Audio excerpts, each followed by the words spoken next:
didn't fuck it up. Yes. All right. Hello and welcome, everyone. Better than Star Citizen's live streams. All right. So far. Give it time. Give it time. Failure, you're muted, by the way. I don't know if you're talking. Yeah, you're good. So, welcome everyone to the Captain's Table. My name is Paul Berserker1, Batman Shelley, your humble host and space bartender at the Astropub. The Captain's Table, if you guys haven't been here before, is where I bring people from all over Star Citizen together to talk about the game. 60% of the time, we go off on tangents, talk about bullshit. So, Noobify doesn't, but we often do go on bullshit rants. I'm the one who goes on the bullshit rants. So, and we go all over the place. So, feel free to sit in, hang out. If you guys hear longer beyond the first hour, we have a Q&A set, or kind of everyone talks about what they thought about the week. And then after that, we have about a Q&A session. We're going to try to keep it a little short because people have families and such, and people have time obligations. So it'll be a little shorter than normal. And luckily, Mayonnaise is gone for the next couple of weeks. So he's just left a list of 30 questions that he usually asks. Swear to God, Mayonnaise. But if you have any questions in chat, exclamation point questions, exclamation point question mark, and exclamation point question, we'll give you a link to a form. Put your name in the form, fill it out, and I'll give more details later. But first, let's introduce everyone to the cast. We'll start over here to my my left, I guess. It's just all these mirroring things. Left, we're going to start with Failure to Report. Failure, who are you? What do you do in Star Citizen? I'm Failure Report. I spent a bunch of money on Star Citizen, and I make random rant videos, I guess, right? Where can they find you? YouTube.com/Failure Report. That's the main one. And you do stream sometimes, right, on Twitch? It's super hit or miss, right? It's more of like a hobby thing to hang out with guys from the channel. Definitely not like a consistent schedule or anything like that. And what I didn't know is that you're a member of Renegade Squadron. I had a couple of my friends in Renegade Squadron. I saw your title, and I messaged Toys R Me, and I'm like, Failure part of Renegade Squadron? She's like, yeah. I was like, oh, wow, I didn't know that. So, little something to note. Next, we have Juntao. Juntao, who are you? What do you do in Star Citizen? Well, I'm nobody, and I really don't do anything in Star Citizen. You don't do the base week, except for every week you do the base radio. Well, well, we don't want to talk about the base radio now. But anyways, well, maybe Rico would get pissed, so I will. And on Sundays, now at 3 p.m. Eastern, whatever the hell it is, 2100 Central European time, we do a podcast called the Star Citizen Base Roundtable. And we kind of probably do something similar to this, just not quite as professional, I guess. Salty. It's pretty good. My favorite is the salty bit. Who said we're professional? Like, I have about the professional streak of an alcoholic, maybe, but like this is usually just ranting. Us ranting on here. You guys have like commercial guy, but you guys have like commercial breaks and stuff like that, like an actual like order. We're like a fucking radio station. We gotta do something. Remember back in the day, we didn't even have video. That took a lot of arm bending to actually get it into a podcast format from a radio format. Well, it's funny. I'm seeing more and more radio stations pop up, and I've heard a lot of people for video games. Like I've heard people in the Fallout 76 community wanted to do something like the base radio, and a couple other fan groups for their games want to do something like that, just because it's an interesting idea to do it on Twitch or on YouTube and such. So, sure. Well, it was the thing back in Eve days. There was Eve Radio, and that's where the base came from. Was Eve Radio. Rico was the DJ on Eve Radio, and when Star Citizen hit, he was like, "Oh hell, I'm gonna be an innovator here and copy." so went full Montoya and just like, this is mine now. Yes, pretty much. Next we have the man, the myth, the crater maker himself. By the way, for those who don't know, the craters on the moons of Star Citizen, they're not procedurally generated or anything. They're just where the few tried to land. Yeah, they give me early access to every moon. It's released to the public, and they say just go land there a couple times, and that's where the craters come from. So. Yeah, No, thanks. I've been a long-time backer, a long-time fan of SC, short-time streamer, although it's getting 11 months now, so I guess I can't say that much longer. Been loving the game. I love the vision of the game, and I'm a happy-go-lucky guy. I don't play it seriously, but yeah, and I stream fairly consistently weeknights and some weekends, so yeah. Sometimes you do the big brawls, which take 4 hours to set up and 30 minutes to play out. I have done that in the past. We'll see where we're going to go with that, but definitely I like variety, so it's always fun to kind of explore the limits of the game and what's possible. I do have to ask, when is Escape the Pit or what is it? Was it Great Cat Sumo? Yeah, Great Cat Sumo. When's that coming back? So I actually did a quick test of Great Cat Sumo today on stream with a couple of people, and the game is because I don't know, every time they patch, right, the game changes, so I don't even know what's possible and what's not. And twice I exploded. The Great Cats explode now when you Great Cat Sumo. Yeah, so it's become a very dangerous game of Russian roulette. And I'm not sure. You got to talk to Xylo. You got to get indestructible special just for you sumo wrestling. There we go. Yeah. So we'll figure it out. But like I said, this is a changing landscape, and when the game changes, you change with it. So I'll find something else interesting too. And hey, Escape the Pit, though, we'll try that again as well soon. That's a fun thing. So. The J.J. Abrams aspect is cool, though. We like explosions and shit. Explosions is always fun. Lens flares. Oh God, more lens flares. And last but certainly not least, we have the Noobifier himself. Who are you? What do you do in Star Citizen? Well, in case you didn't hear that, I'm the Noobifier. I'm a no bullshit redacted YouTuber. I try to bring you the news without wasting any of your time, and I purposely avoid topics that may not need to be covered. So, more recently, I'm teaming up with Monster Tech, Fnatic, and HTC. I'm going to start streaming, what do we call it, Road Race Sim. So that should be a nice little distraction. I'm still doing Star Citizen, but I'm going to do that and more. Try to widen the audience and get more people to see the channel and thus see Star Citizen, which should be good for everyone. Yeah, and a shameless plug, ending tomorrow, there's a contest for Valkyrie and an arrow, and I announced the contest before we even knew what the arrow was going to cost, so it's a good thing. Thank you, CIG, that it's not a capital ship. It's not a capital ship, yeah. And you do that by going to one of your videos, right, to enter it? Right. I'll link it. Yeah. Speaking of your product review videos, the product review video you did of that one microphone noob was like really well done. I really liked it. One sec. This guy. All right. Just double checking, trying to make sure I have it. At least somebody takes himself seriously around here. Sure so has to be someone. Yeah, that guy. So, this is where we're going to go back reverse order. So we're going to start with Noobifier since he's last introduced himself, and we're going to end with failure. You guys give me what you like, what you dislike, and what surprised you about this week. So, Noobifier, what did you like, what you dislike, and what surprised you? Okay, so I'm hard to impress, but I saw some stuff this week that was pretty fun. I actually liked the expo. As much of a kind of an ass pain as it is to get all the way from X to B to go see it, I'm sure it's like eye candy for streamers. I know that I couldn't go to a single stream without seeing someone at the expo, so that was obviously helpful for the content creation team. The arrow, an obvious LTI token dropped just before the sale. Thank you, CIG. A little bit transparent, but it's fine. It helps people get what they want, and it doesn't matter that the original backers are being fucked over all the time. Right? Ouch. And beam weapons, whatever. Sounds cool. They weren't in the game. Surprise, in case you hadn't seen it, there's a new email that went out today. Beam weapons are now coming in with the Icarus K, which is going on sale on the 26th. And I guess they made the mining laser work that way, so it's an easy port over. So that's good.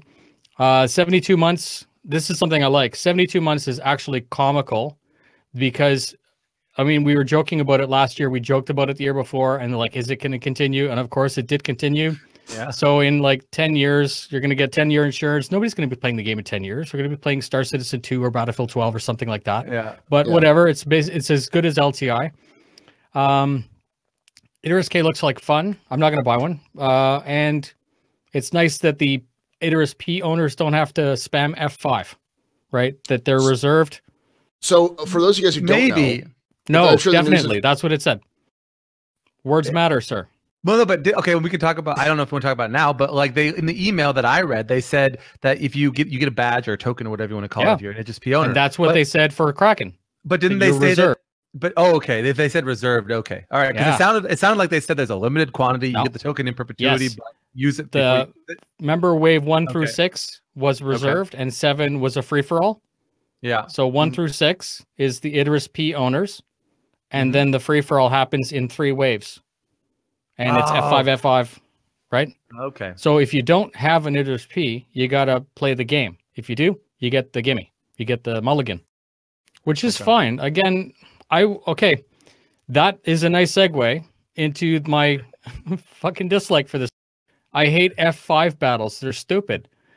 Set the price at 1,800 or whatever it's supposed to be. Put the thing on sale for 24 hours. The space is so large, it doesn't matter how many are out there. It's not going to unbalance the universe or anything stupid. The operating costs are going to be so high that only like 5% of the people will ever be able to use it anyways. So if they buy it and they can't run it, then they're just dumb. But that's good because it funds the game that I want to play and I don't have to pay for it.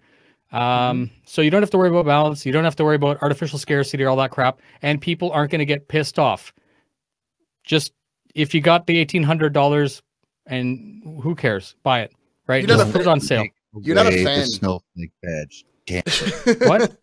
It's going to be scarce anyways, because as soon as the sale goes over, there will be those people that wish they'd bought it. Or well, you're not a big fan of artificial scarcity in general. I know you're not. You don't like that. So I actually think that the company would make more money if everything was just on sale all the time with LTI. Just a store page. 100% of everything. Go buy what you want. It's payday. You want to buy a new starter. You want to buy something for your friend. It's just there. You know, you don't like the Cutlass. You like the Valkyrie. You melt it. You go buy it. It doesn't matter. You don't need CCUs. You don't need tokens and all this BS. You just go buy what you want. Yeah. And as far as shocked me, nothing shocked me. Nothing ever shocks you. All right. There's nothing shocked you. Yeah. Let's move on to the few. Okay. I'll give a quick version real quick, and then I'll jump into a little more detail. But like, dislike, and shock. So like would be obviously the F8 being in the game to look at, to see, to touch, to lick, to feel, to like rub up against. That was freaking awesome. The F8 is a beautiful, beautiful ship. And then the shock was that it was... The F8 is guns on guns on guns. It's just like it's a ship that's built around a gun platform rather than a ship. It's ridiculous how many guns that thing has. It's very pretty. I have no idea how practical it'll be, but damn, it is a beautiful. What else would Superman fly? Seriously. True. If you paint it black, it's the ship that Batman would fly. That's for sure. Fucking A, right. Welcome to DC Star City. Yeah. It also shocked me that it was in the game, and I disliked that I couldn't fly it. So there's all of them in one. But like, no. But honestly, obviously, I was shocked again. I'm gonna say I wasn't really shocked by anything insanely. I was shocked mildly that, like, you know, we're getting like more flyable ships right out of the gate, which I really like, by the way. Like, I really like that there's this no longer this long tail. Hey, here's a concept ship, back it, and then wait a couple years. It's like, no, like, here's a game or a ship that you'll be able to like use right away. Honestly, I hope they continue this trend. If they're going to be selling a ship that's on for like, let people fly it for like a week or so, so people can try it out, even if it's just backers.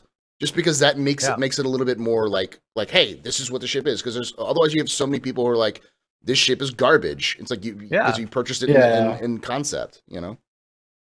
So you're not rolling the dice, waiting to see what happens with the concept a year later when it's finally flight ready. It also removes that like need of like giving them outs. Like, okay, well, now you can upgrade. Now you can like melt it. You know what I mean? It's like, well, you knew what you bought when you got into it, kind of. Although the game, although the game, we don't have to deal with the Cutlass 2.0. Yeah. But to be honest, the game mechanics are still changing quite drastically. So the way that ship flies will change drastically over the next like 6 months. But yeah, you get a little sense of what the ship's going to be like before you like purchase it. And then I guess really dislike would be I mean, there's nothing I really dislike. Obviously, the servers aren't quite as stable as I'd like them, but they're actually a lot better than they used to be for like these kind of things. So I'm actually pretty happy with the state of Free Fly this year. I was really worried when they were talking about Lorville and Free Fly and all of that, and I was worried that people's experiences first time into the game were going to be maybe not quite up to par. But yeah, there's some bugs, but overall it performs pretty well. So yeah, I don't really have any strong dislikes. Maybe the fact that I can't Great Cat Sumo anymore, which is unfortunate. That is a sad story. I will say, it seems to be like a shot put this time. Like the last Free Flight, I was impressed because you would get full servers and you'd get like 20 to 30 FPS, and for Star Citizen that was a big deal. Like, oh shit, we can actually not crash every 5 minutes with people slamming the servers, and and this one has been, for me, it's been good. I've only crashed like 2 or 3 times this entire time, and I had entire servers that would stay up for 12, 13 hours. But in staying up 12, 13 hours, they'd break everything inside the server. So it's been that kind of weird, like sometimes it works, sometimes it doesn't. And then the whole website is down when it first started, was kind of weird. So, but and that's everything you like, surprise, and dislike? I mean, there's more stuff. Obviously, they started work on the Carrack, like in earnest. So yeah, but like, I mean, yeah, that's the gist of it. Yeah. All right. How about you, Jintao? What did you like? What did you dislike? And what surprised you about this week? What did I like about this week? I like the progress. I like the server stability progress. I like the 3.3.5 to 3.3.6 in a 12-hour period to get ready for this Free Fly. I like the progress. It's slow, but it's steady. It's good. I'm happy with that. I dislike... I don't really know what I dislike, honestly. I kind of dislike the community every time they bash at me for calling it a playable tech demo. It really triggers people, but that's what it is. I feel like I feel like we've kind of tipped over the balance from playable tech demo to early access, like super early access game. It's like DayZ on fucking early access. It's like day one DayZ or day one Ark or something like that, where it's you can see the gameplay loops and you can experience a little bit of it.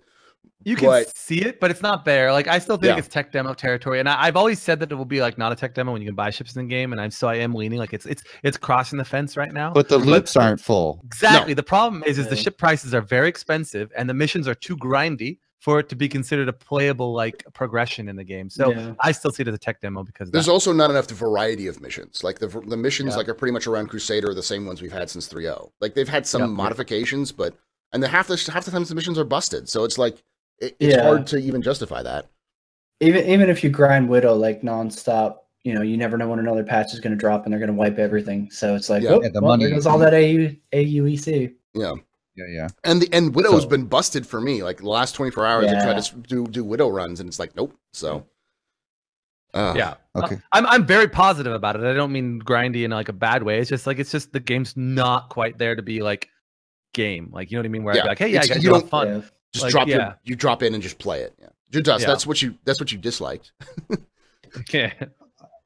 I do. And what shocked me is that we have this big the expo thing, right? It came off really cool. It's cool for new backers and stuff. It's a little complicated to get around, especially if you're very new to Star Citizen. It's probably like the learning curve for the new pilot is brutal, and we're not even there yet. But what shocked me is, why the fuck do the mission givers not work when we have a Free Fly available to the entirety of the internet? Why can I not talk to Miles? That's normal. Why can I not talk to every year? Every's the same. They're getting the authentic Star Citizen experience. Half the shit doesn't fucking work.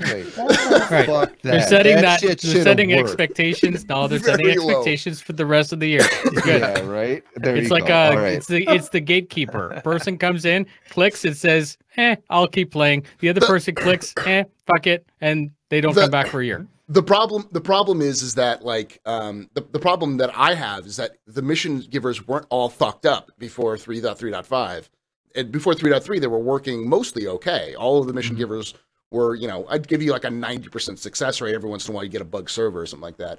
But now like half the time the new mission giver doesn't give you missions, or just won't respond to you.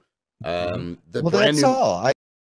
How am I going to walk up to an NPC and the NPC is supposed to give me a mission that the Mobiglass told me to go talk to this person, and they look at me like I'm a dickbag? They just look at me like, what the fuck could you possibly want from me? And then ignore me. Yeah. Really? But you can't have, I get it, right? You can't fix everything all at the same time. No. For as big as the company Alpha is alpha, you know, at the Right. same time. And it doesn't matter. Like I said, either the person's going to come see what we're doing and they're going to join and accept it, or they're going to look at it and go, and we shouldn't want those people to join anyways right now. Right? They shouldn't. It's fine. Everyone they has get burned out. everyone They'll get has burned out that in the time. game and get right. You know, it's best. Everyone it's best, gets. Yeah, you're saying. Just best let them find the game on their own. You know, when it's ready for them to come in, if they're going to come in, that's when the time they come in. So I haven't told a single friend of mine to join the game. They just did it by osmosis, right? Yeah. All right, and that's what you liked, or what you disliked, and what was there anything that surprised you, or did you, that was it? That the mission givers don't work. That shocks me. Okay, it really shocks me. Was there anything that you liked? I like, the progress. I like the progress. The progress. You said that already. Yeah. Overall, I think, because the game hinges so much on new technology that really it doesn't exist in the platform that they're building the game, that they're building the technology to build the game. You could see it. You could see it working, right? I like this question that's been going around. How long is it going to take to build 100 star systems? Nobody knows. I don't know why they asked that question on Calling All Devs the other day, because you don't really know. But the point is they're building the tools to make it faster. So, yep. Did you like the answer for that? The answer was, we don't fucking know. No, every time we do it, it gets faster. Yeah, that's the answer. Well, I mean, So, you can see some progress, because like the moons, for instance, it took them like 6 months to do the moons of Crusader, and it took them a week to do the moons of. They're better now than they were before. And they're so much better than the Crusader moons.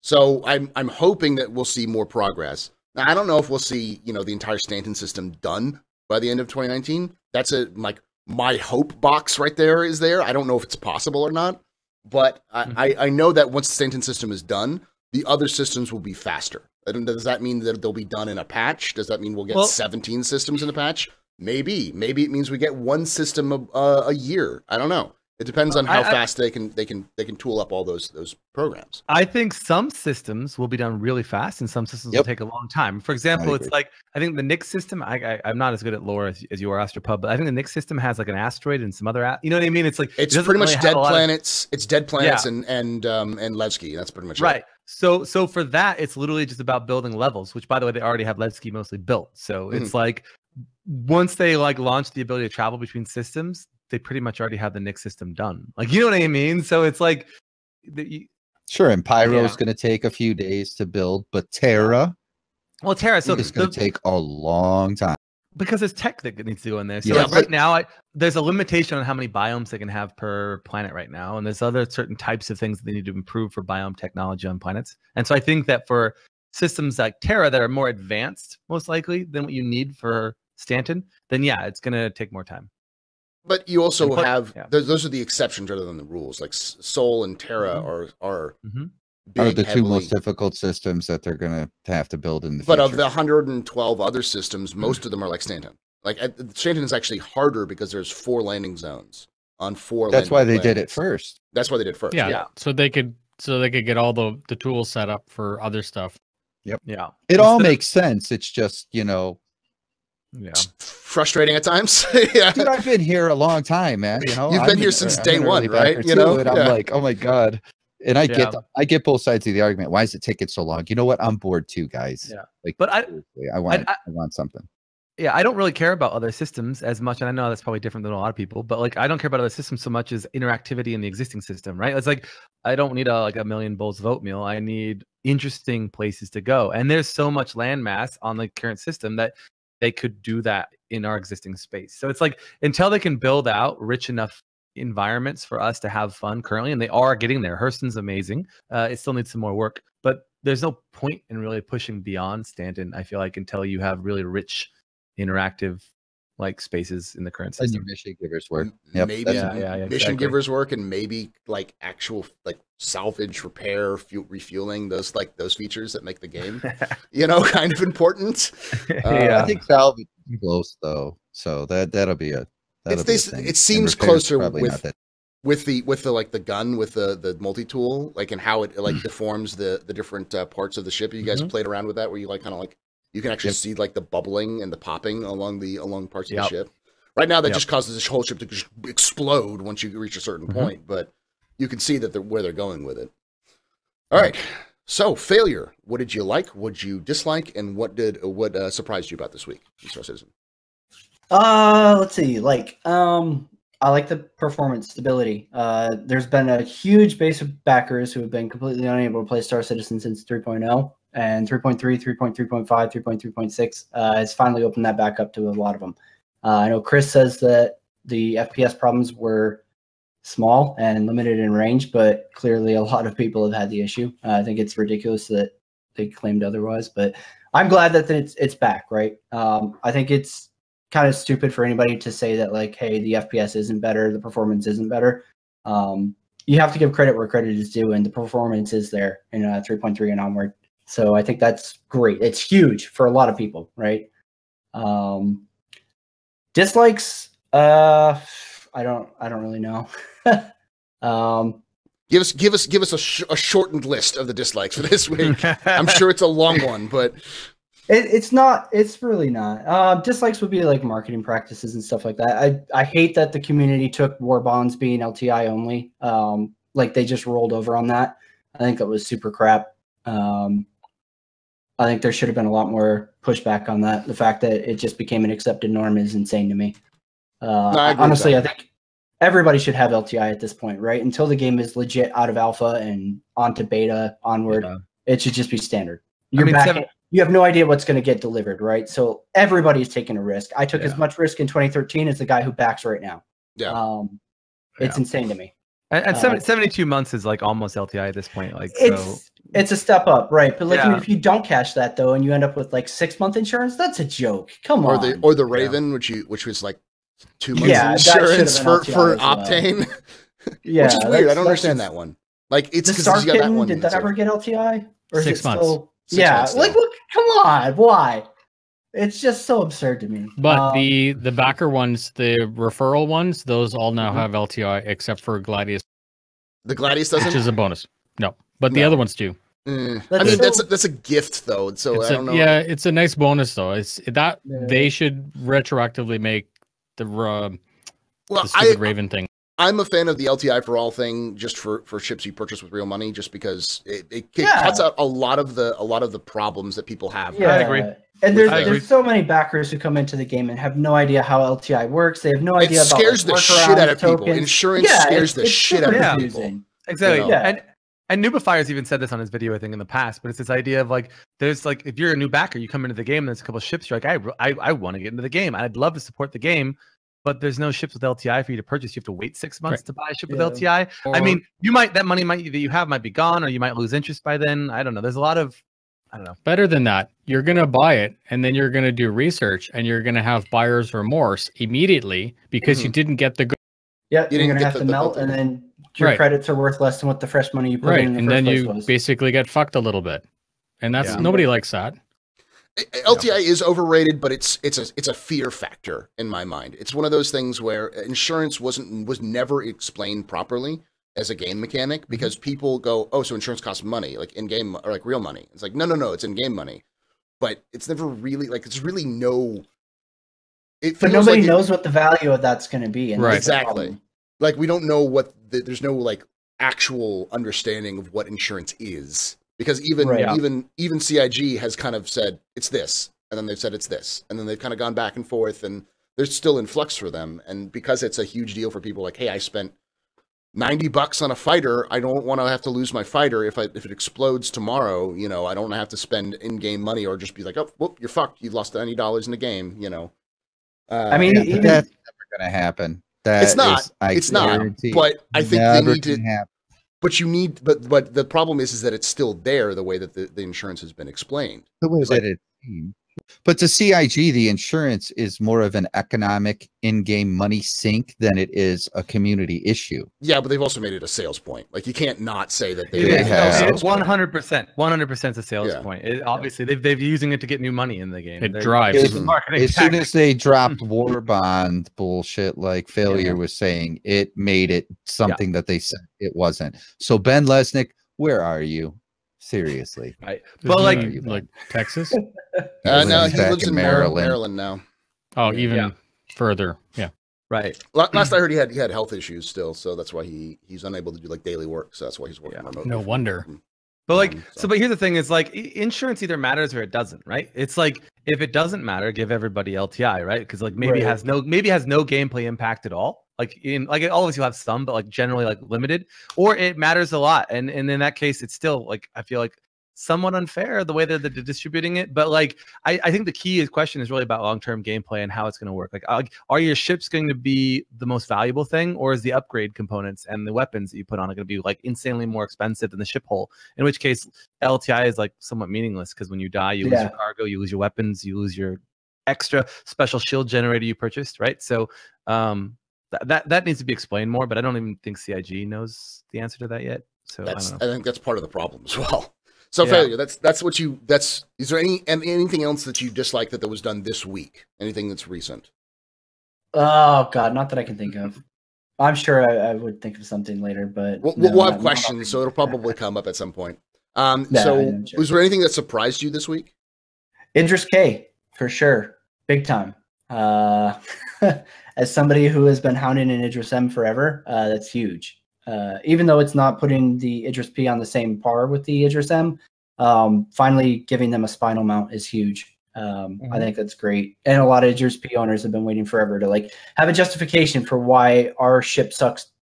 Yeah. Swearing. Why our ship is not You great. can swear. You can fucking swear Oh, on my okay. stream, okay? why our ship sucks dick and costs 5,000 or 500 more than the Idris M? You know. Yeah.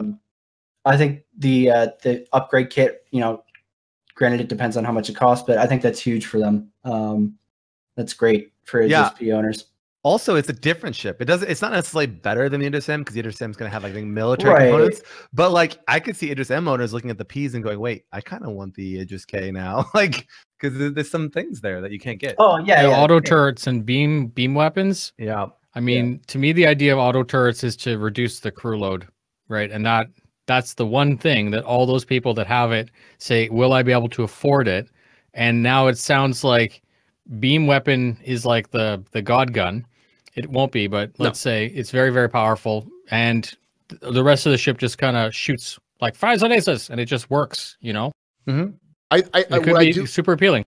What I do like is that they're diversifying up the weapons damage, because having a beam weapon as kind of like the mega laser for ships means that you have the difference between, like with smaller ships, we have the difference between physical damage and laser damage. And now we've got a mega beam and a mega railgun, so it's kind of like that. Yeah. It gives that same dynamic, Yeah. which will hopefully Don't get in front of that. Exactly. And make it the mobile Death Star. Yeah, Well, but what because it could make it a very interesting kind of like dynamic in the sense of like, right. you know, do you want to equip your P with a laser, you know, with this mega laser, or with a railgun down the road at some point? Yeah. Like those kind of Right. options in the future, which I- means that I like, hope you know, it's the railgun power- will punch something, but you know the Yeah. laser can like melt through No. through shields and stuff like that. In the actual email they sent out for the beam weapon on the Aegis K, what I really loved is they basically said, yeah, the ship probably won't be able to like power your shields and the weapon at the same time. Right. Like, you know what I mean? And I think that's super cool gameplay where you're like, look, I can use this beam weapon to shoot a target, but my shields might be like lowered or down. And I think that's a cool gameplay tactic. If I'm an enemy, I could try to entice them to shoot a beam weapon at one of my ships, just so I can flank and attack them. I'd love it if it was proportionate to the amount of power you give it, like the jump drive, where if you shut pretty much all the systems down and you buy the best, most powerful generator, that you can run it at 104%, for example, of what it's supposed to do. And if you want to keep your shields, you can still fire it, but it's going to do like a garden hose instead of a gun. Yeah, I'm getting the Star Trek vibe where like overloaded the deflectors and they just like they use it as a weapon, you know. Reroute all power to the deflector dish. Yeah. Just kidding. I mean, being the meta cuck that I am, I think it's great that they're offering this pack because it gives you PDSs, it gives you an anti-ship rocket launcher, and then you can still get the Idris M upgrade for the spinal mount. So you still get the railgun, and then you have all that anti-fighterness put on your ship. So and it doesn't really screw over the original backer that bought the Idris. Right. No. So that's nice. So yeah, like I hate that they hide that behind like, oh, well, you were an original backer. A lot of people never heard about Star Citizen until after the Kickstarter was over with, and then you have to be a 10K backer to get access to an M. Like, come on, man, that's ridiculous. I backed in 2013 in August because I saw a video about the hang module. That's pretty much why. I've never heard of it. Yeah.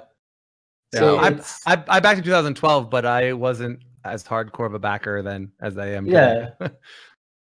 And so the other thing too, for like a lot of the P owners who haven't heard yet, I talked to Hartswell about this, and he said even if there's obviously a lot of us who have an Idris P in the melt.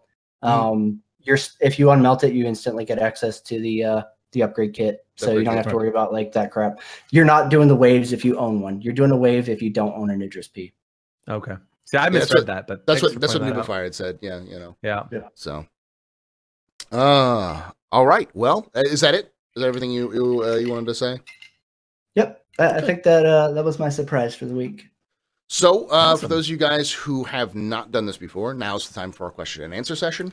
So, how this works is if you have a question, we may have answers. There are some major caveats. None of us are CIG employees, but it doesn't mean that we won't answer official CIG questions, so that you can then run to the forums or run to Spectrum, run to Reddit, and say that you heard it from an official CIG FTR that, that beam weapons are overpowered now. Everyone does that.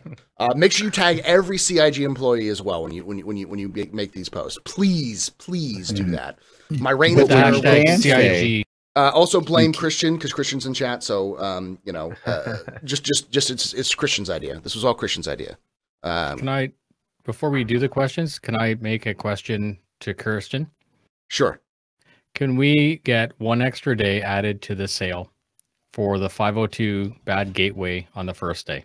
Yeah, please. If you can make that happen, I will donate to your Twitch, even if you don't. To anyone at CIG who may be watching this, that'd be a nice thing to add, just because the Bad Gateway kind of screwed over some people who weren't able to, that was their only time frame for them to be able to do stuff. So, but do you need it though? Because last I checked, all the Anvil stuff is still up. So is it still up? Lost the day. Yeah, it was when I looked. Okay. No, it is. It's just like last year that it compounds, but still, it doesn't screw anyone over, right? To add one more day. Yeah. I think they're actually going longer than a week because they also have like the December 1st through the 4th is all like new pilots. So it may also be a time period where the sales actually extended beyond there, but we'll see. Mm-hmm. All right, so let's continue on with the questions. So you can't ask individual questions to individual people, to the whole cast. There are such things as stupid questions. Please don't ask them. Stop asking statements. A statement is not a question.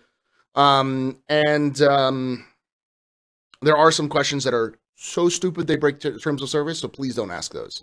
With that being said, let me pull up the questions. Whose terms of service? Yours or Twitch? Twitch. The people who pay me money to pay my give me money for all these wonderful people subscribing. I'd rather not piss those people off. Please don't piss off Jeff Bezos. I don't need him on my ass. Here we go. So I'm going to skip a lot of Mayonnaise questions Mayo's questions because again he asked 25 questions because he's going on a cruise. And for those of you guys who are new to the Captain's Table, Mayonnaise is a regular. He asks questions every week, usually in the excess of 10, and he asks us not just here, but he has it in a lot of the other podcasts as well. So, all right. So the first question comes from Josh Bergen, who asks thoughts on beam weapons, pros and cons. Will they be available on other ships? I can answer the last question first. Yes, they are going to be, because they've talked about it in lore and in discussions before of having smaller based beam weapons. And that's one of the things that Hurston Dynamics actually specializes in. Also, they're not going to spend all that time and money developing a game mechanic and implement it once. Like, you know what I mean? Like, they're going to reuse it. I actually have questions about the beam weapons in general. The biggest question I would have about the beam weapon, which I don't think they've even talked about yet, is really range. Because the only beam weapon we have in the game right now is the mining laser, which is very short range. And I'm just curious, like, do you think it's going to be longer or shorter range than existing laser technology? It will tie into what Nubifire was saying with power. The further you are, the less it does, because that's how fire works. So I know laser isn't fire, but they can just make it so that if you're really close, it does a lot more damage than if. Yeah, that could be a cool mechanic. In a good example of this, I think, is I play a lot of MechWarrior Online, and in MechWarrior, the laser, the further you are away from a target, the less damage you'll do. I think even in Star Citizen, the further you're away, even with ballistics and some laser weapons, the less damage or more damage you'll do, depending on the trajectory. There has like to that. be Do you think that degradation? Yeah, there has to be degradation, damage degradation. Yeah. Do you think that there'll be degradation in different degrees based on like environment? Like if you're in Atmo or Nebula, do you think your beam weapon will be I less would hope so. range? Things like that. That'd be kind of, anyways. Yeah, interesting. Same thing with ballistics. If you're in a real windy environment and you shoot, if you've ever hunted, if you shoot long distance in a windy environment, you get bullet drift. Would you still get bullet drift in Atmo with ballistic weapons in Star Citizen? You should. Will you? It's a game. Yeah, exactly. We'll see. Anyways, cool. Yeah. I think my biggest issue with that and having like degradation at range is if they're going to go with this whole beam weapons, power down other systems, like what would be the reason to use one at that point? Like you're opening yourself up to getting literally fucked. It has to be balanced. You'd have to have a really long range. You can always have a composite fleet, right? You always have a group of a team. That would be the guy in the back with the beam weapon, and he's protected by a screen or other shit. It could also be something you use as an opening salvo to help bring down shields or to help cripple someone's first response capabilities, sort of things. So I also think, but you're right. There has to be a reason to overpower it. Otherwise, if you overpower it and you lose the advantages of all the other stuff, why even try? Well, sure, but what I really hope to see. What I really hope to see in Star Citizen are the people in Idris's making YouTube videos about how they got fucked because they took the Idris out by themselves with no fleet, and a bunch of Auroras from Test came and busted your balls. I'm just gonna say this: if you're dumb enough and you take a 1 or 2 person or Idris out, I will find you and I will take that Idris from you. That's a stupid tax. That's just stupid tax. You can board me when I fly my Idris by myself. You can board it right before I crash into a moon. It's like a one-way trip to hell. That ties into Failure's point, that why would you use it if you have to expose your ship? Well, your ship should never be exposed as an Idris owner because you should have a huge complement of people to back you up to keep other shit off your ass while you're dropping your shields, powering up your beam weapons, so you can do catastrophic damage to somebody else's cap ship. But there's still an exposure thing that comes into play here. Like you have to get closer to the ship. What's the payoff for exposing yourself, right? That would be big fucking explosion. Right. If they get to that, right? Yeah. I mean, again, we don't know what our damage trade-off. Yeah, right. Are beam weapons primarily anti-shield, like diminishers? Like, do they actually do a lot of hull damage, or are they more just for like what Paul said, lowering shields? I think beam weapons, if they go off what the current laser meta is that the lasers actually do more damage to armor, and ballistics can go through shields. So it would make sense as like a railgun would be something that you could fire at a ship that's got heavy shields. Have a bigger ship that has heavy shields, but so you can still slug through the exterior of the ship. Whereas a beam weapon would be something you'd fire to hit a ship that is shields already down, but it's heavily armored to try to take it out. That's the way it currently works. That's like kind of how Sabres versus Super Hornets works right now. Sabres often run super meta laser builds because they want to take on, if they're taking on Super Hornets, because that will go through the armor. Whereas Hornets will often run ballistics because that's the thing that can get through the Sabres' infinite recharge shields. So I'm not really a strategist when it comes to military tactics, especially in Star Citizen. But like the Idris K really feels a lot more pirate friendly now as a pirate ship. Like it just seems with that that loadout for like taking other ships alive without like killing them or blowing them up. I don't know, but again, it feels more like disable. Like than it feels destroy. like if you were like a pirate org, you're much more attracted to running an Idris K now as like one of your, instead of just like the Kraken as well. You know, I don't know. Mm-hmm. Yeah, the Kraken's more of a base. I don't see that as being scary. The ships on it are scary, but the ship itself is kind of not. Yeah. Whereas the Idris K is like, if you saw that as a pirate ship, you'd kind of be like, yeah, we got to run. Yeah. Well, we haven't even gotten to the implementation of disabling yet. So that's another aspect. Yeah, let's see what that is. Everything about the game, you know, and if you could use your beam weapon to disable another capital ship to give your guys the opportunity to board that capital ship and have some really crazy FPS fun. Yep. I hope to see that sooner than later, actually. So yeah.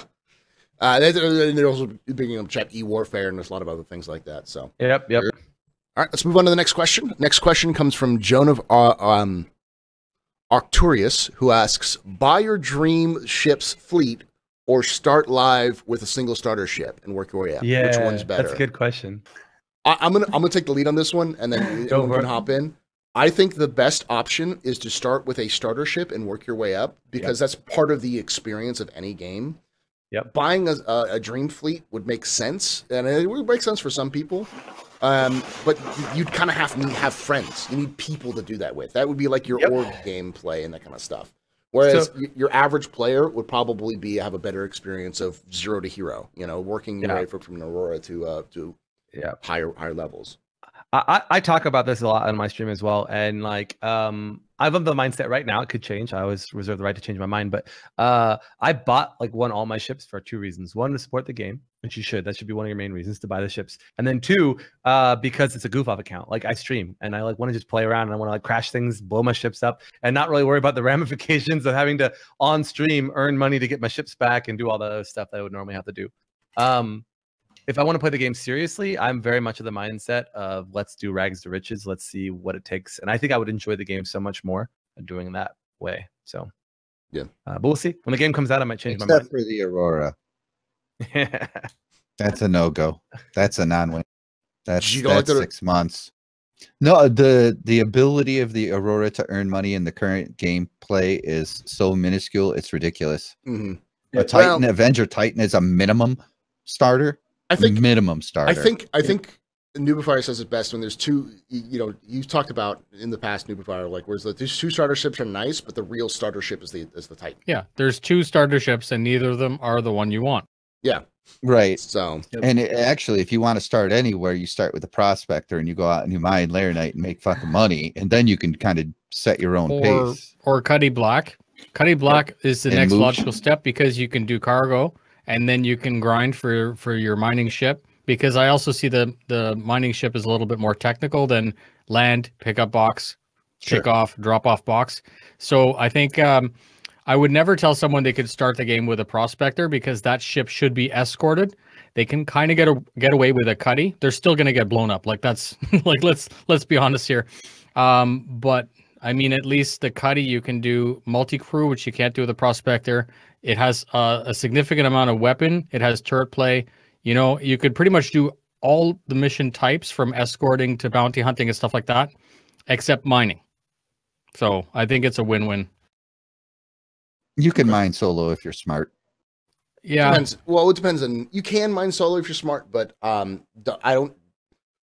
People like me exist, so I know that you aren't safe if you're mining solo, because I'm the kind of person who's just gonna blow up your mining ship. And have you guys done any gameplay testing with the stupid Eclipse? Isn't that the stealth bomber? Yeah, I've used it a couple of times. Stealth's not in the game yet. Yeah, dude, that motherfucker is hard to find. It's totally that ship. Yeah, you power down. Motherfuckers aren't going to see. It disappears. Closer. Yeah, but that's what it's supposed to do, and that's why it's $275. And its freaking torpedo range is like 30K or something. Yeah, but it's a very niche specialized ship that you can only do one thing with. Like, you know what I mean? Like, that's fine. Blow Prospectors out of the asteroid belt from 30,000 kilometers. See, and you're telling me that they don't need to be escorted? I guess it doesn't matter, right? It wouldn't matter. I mean, they've got to find you to blow you up. Yeah. The space is going to be large. Space is big. I've never had a problem with somebody finding me in a prospector. I've never had somebody find me. So I mean, as long as you're putting any effort into like finding a spot out of the way, you should be fine. Yeah. Well, that's the trick. Don't mine right outside of Grimhex, right? Yeah, if you do that, you're a fucking idiot. And you deserve. Don't it. mine outside of like Artcore, the Artcore mining area or the Kuja ore or something like that. You're gonna get sniped. Any of the main outposts. People go there. That's where they go. You deserve what you get if you do that. That's common fucking sense. It should be obvious not to do that. People in chat are saying, but there's only 50 people in the players in a server, right? But space is fucking big, and Star Citizen space is fucking huge. Like, it's pretty easy to get lost, We haven't even gotten the outer band of the asteroids. Belts, because that shit is crazy out by Microtech's orbit. That makes Yellow look like a fucking joke. Yeah. Also, with the new map with the Hurston and stuff like that, how many of you guys go back to Yellow and go to those outposts now? Like, there's not that many people there anymore. Jumptown's pretty busy. Jumptown's definitely still busy. That's okay. All right. Every day. In my experience, I don't run into many people in Crusader anymore, but that does happen, I guess. No, Jumptown is still the meta for traders. Yes, it is. Yes, it is. Big time. Yeah. I guess I don't do a lot of drug trading, so. Oh yeah, we've been popping people out there all week. So Jumptown is definitely still active. I actually saw you out there. Did you? Failure. In your Vanguard. Yesterday or Friday or something like that. Probably. And I was like flying around and I was like waiting for my friends and I'm like, you know what? I'm going to be on a podcast with this guy, so I'm just going to go find somebody else to. That's all right. I don't mind. I don't mind a fight. Those are fun. Paul's become a mime now. Paul, mime to us. Interpretive dance. Interpretive dance. Oh, yeah. Perfect. We have no more questions, I guess. It's the end of the episode. Yeah, that's it. Rip. GG. Freaking voice mod is crashing every 5 minutes now. I don't know what's going on with that. It lasted. I did 24-hour live stream. It only crashed like twice in 24 hours. Yeah. I do a podcast. It crashes twice in like an hour. God damn, this thing is so inconsistent. All right. Yeah, let's move on. Next question comes from Datani, who asks, how long is the alpha argument going to be used for? It's 7 years now. It's 6 years. I've seen this a lot. A lot of people think it's been 7-10 years. Question, it's 6 years. It's not a question of time, though. It's a question of technology and content. Yeah. And also, 6 years is not very long for a AAA game. The other question is: anyone have any examples of alpha that have taken longer? Cyberpunk 2077 is about the same length in terms of. Well, it's not alpha that long because they weren't like. But that's the thing. It's like most alphas aren't exposed to the public. Yeah, like there's plenty of games out there that have been in alpha for a long time because we just haven't seen it. Elder Scrolls took 12 years to get into.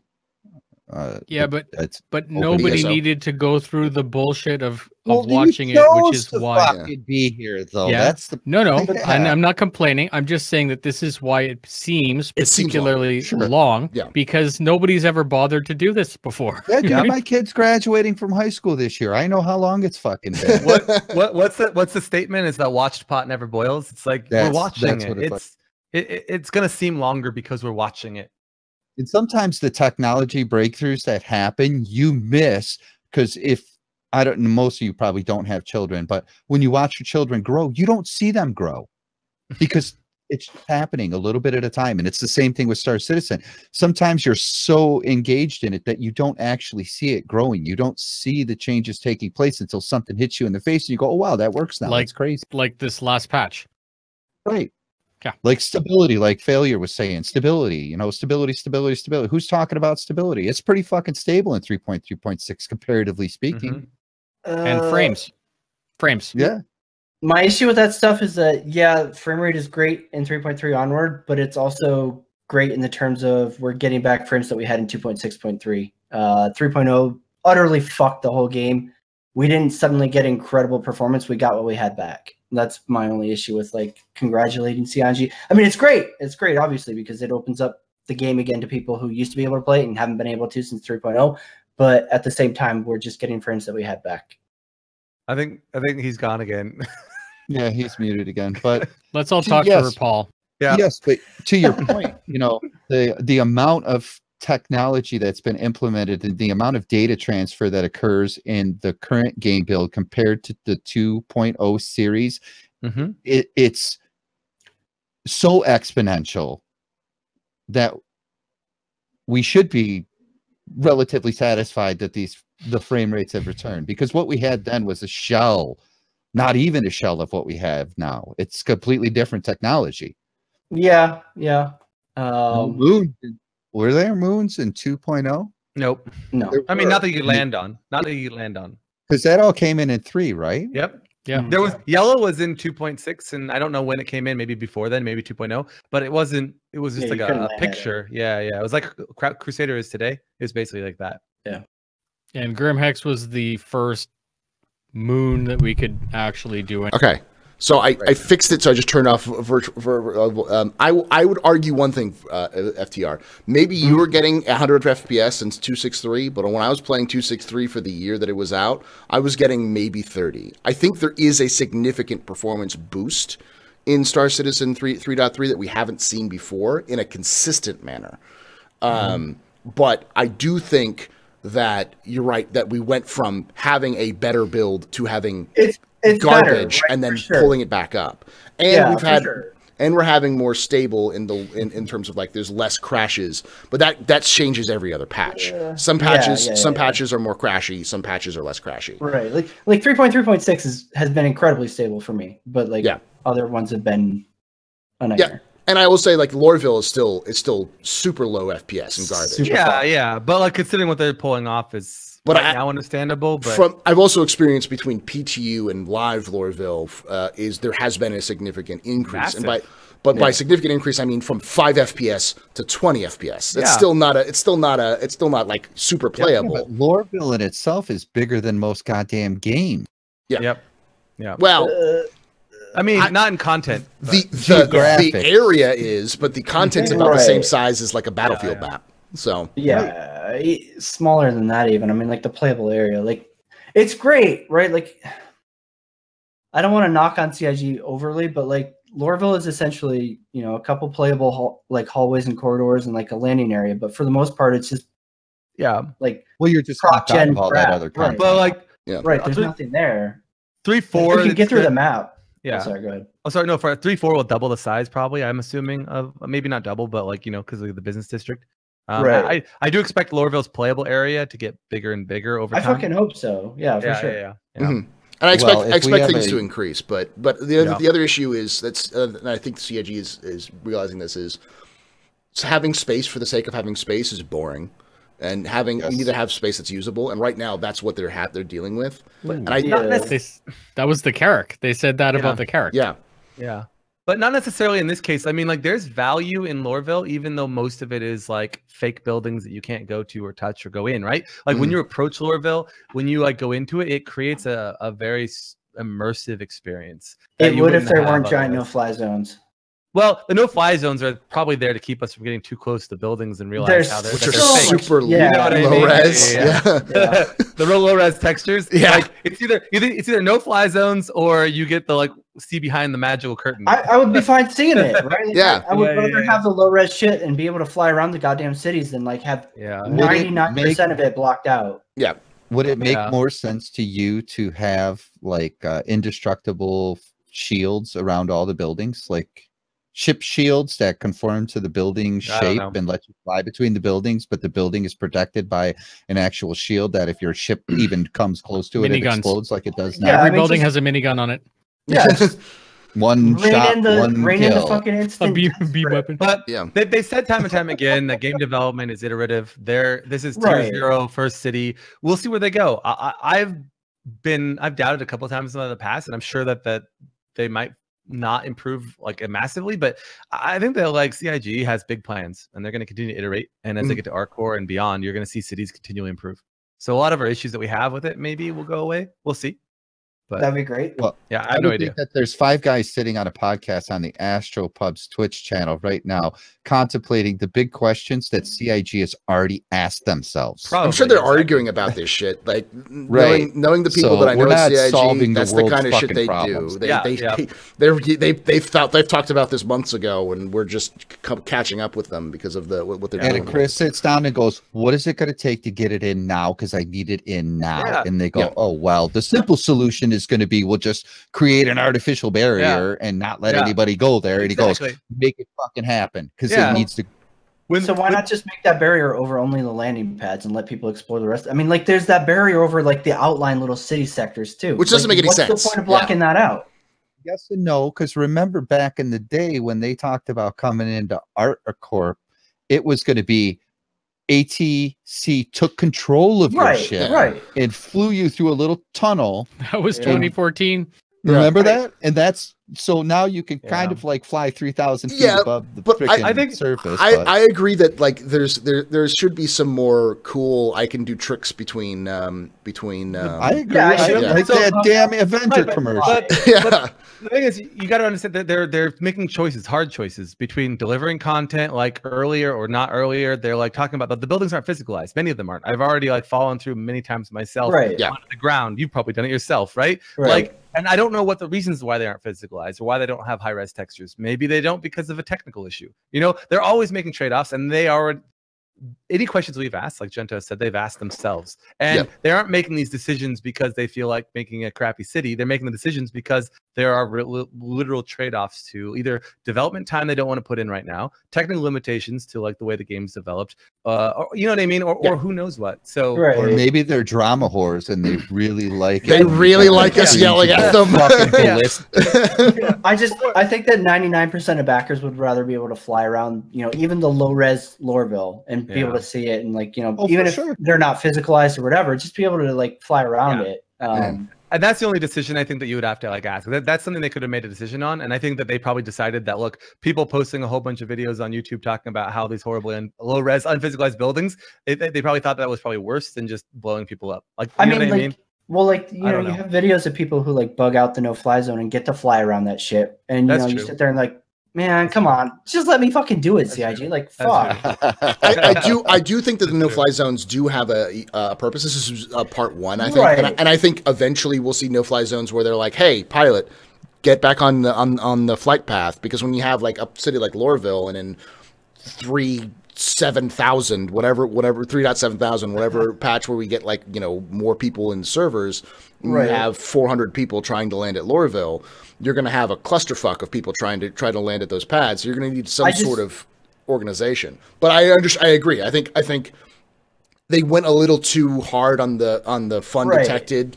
You know, smack you. No fun in Star Citizen. You know, they could accomplish the same stuff by putting those insta kill scripts just over the hangar zones and whatever other areas they don't want people ramming. You know, like it doesn't have to be all inclusive, the entirety of fucking Lorville and the outlying like city segments. That's so excessive. And I do believe that the no-fly zones are also being designed so that they in the future they'll have those like when they did like in the 2016 CitizenCon demo where they'll have places where you can't fly through, so it force you to land. So I think that's also part of just a tech for that.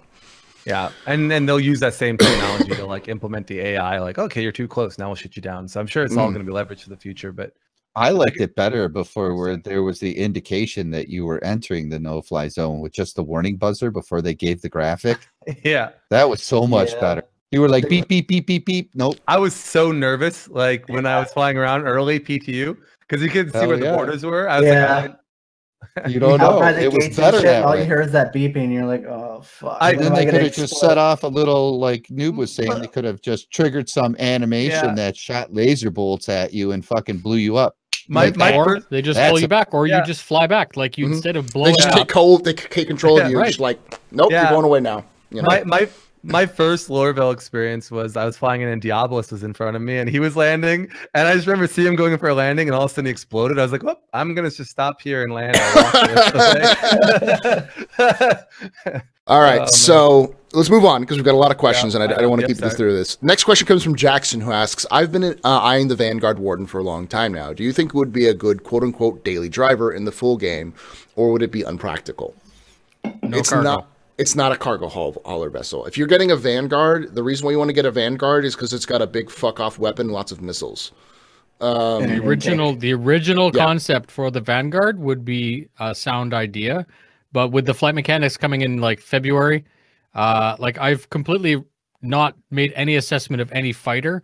I know that Legacy did an evaluation on the Arrow as it's flying now, which is cool. Hats off, but That was designed. That's designed for 3.5. That was designed for 3.5. right, and that's the thing is like I didn't talk about in any of the videos. I didn't talk about any fighters because you will buy something, the ship of your dreams will become the ship of your nightmares potentially. So Vanguard is a tough.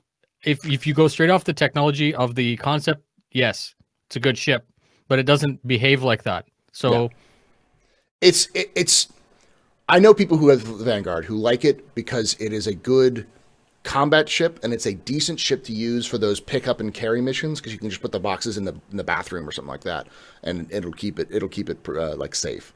But I wouldn't suggest because it's a fucking expensive ship too, so I wouldn't necessarily expect like suggest it might be a good goal ship for a daily driver, but I wouldn't start off the bat with it. You know, Mercury's a better ship. Yeah. Mercury is a beautiful ship. I think it's about the same and price we're not too. even talking about roles here because it has a specific role. Heavy and fighter. It's designed to be a deep space heavy fighter. But it doesn't do that. Escort. Right? It's a deep space target. I would argue that it's a very good ship in the right hands. I've seen people use that very effectively. It's in just go for it. And it's just not what it was originally pitched at. What it works as is a deep space. It's a long range tank. Is what it is. Yeah. In 3.2, it was the unstoppable ship in our big battles we were doing. Man, that thing you couldn't destroy the that ship. So I don't know. With armor not properly implemented, I really don't feel like redundancy is implemented, which is a fucking key thing in the Vanguard. They can say it is. I don't think it is. It doesn't feel like it. As a daily driver, no, but as a heavy fighter, fucking all day. And especially once the smaller fighters get intakes gutted out of them, the Vanguard is gonna fucking shine like a motherfucker. So fuck all the haters.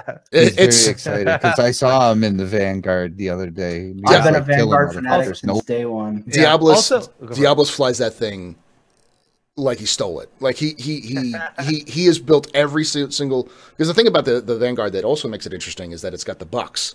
The B-Fucks, where you can pull them out and replace those. They were replaced. They're gone. They're still sold, though. They're still having the equipment. It's just they're not doing it the way they There's no module thing, and you get the buck equals just the parts that make one thing the other in your list. It's not like what you think it is. That's gone. It's now a variant. So you can buy a Harbinger variant. That's it. But you can't buy the bucks anymore. But who has the buck? But if they have the bucks, what do they just get? They just get the other things. Guns and stuff. Yeah, you get guns and stuff. Yep. That's what we wanted out of it was the guns and the internal, and that's what it's doing. Yeah, the missiles. Right. Yeah.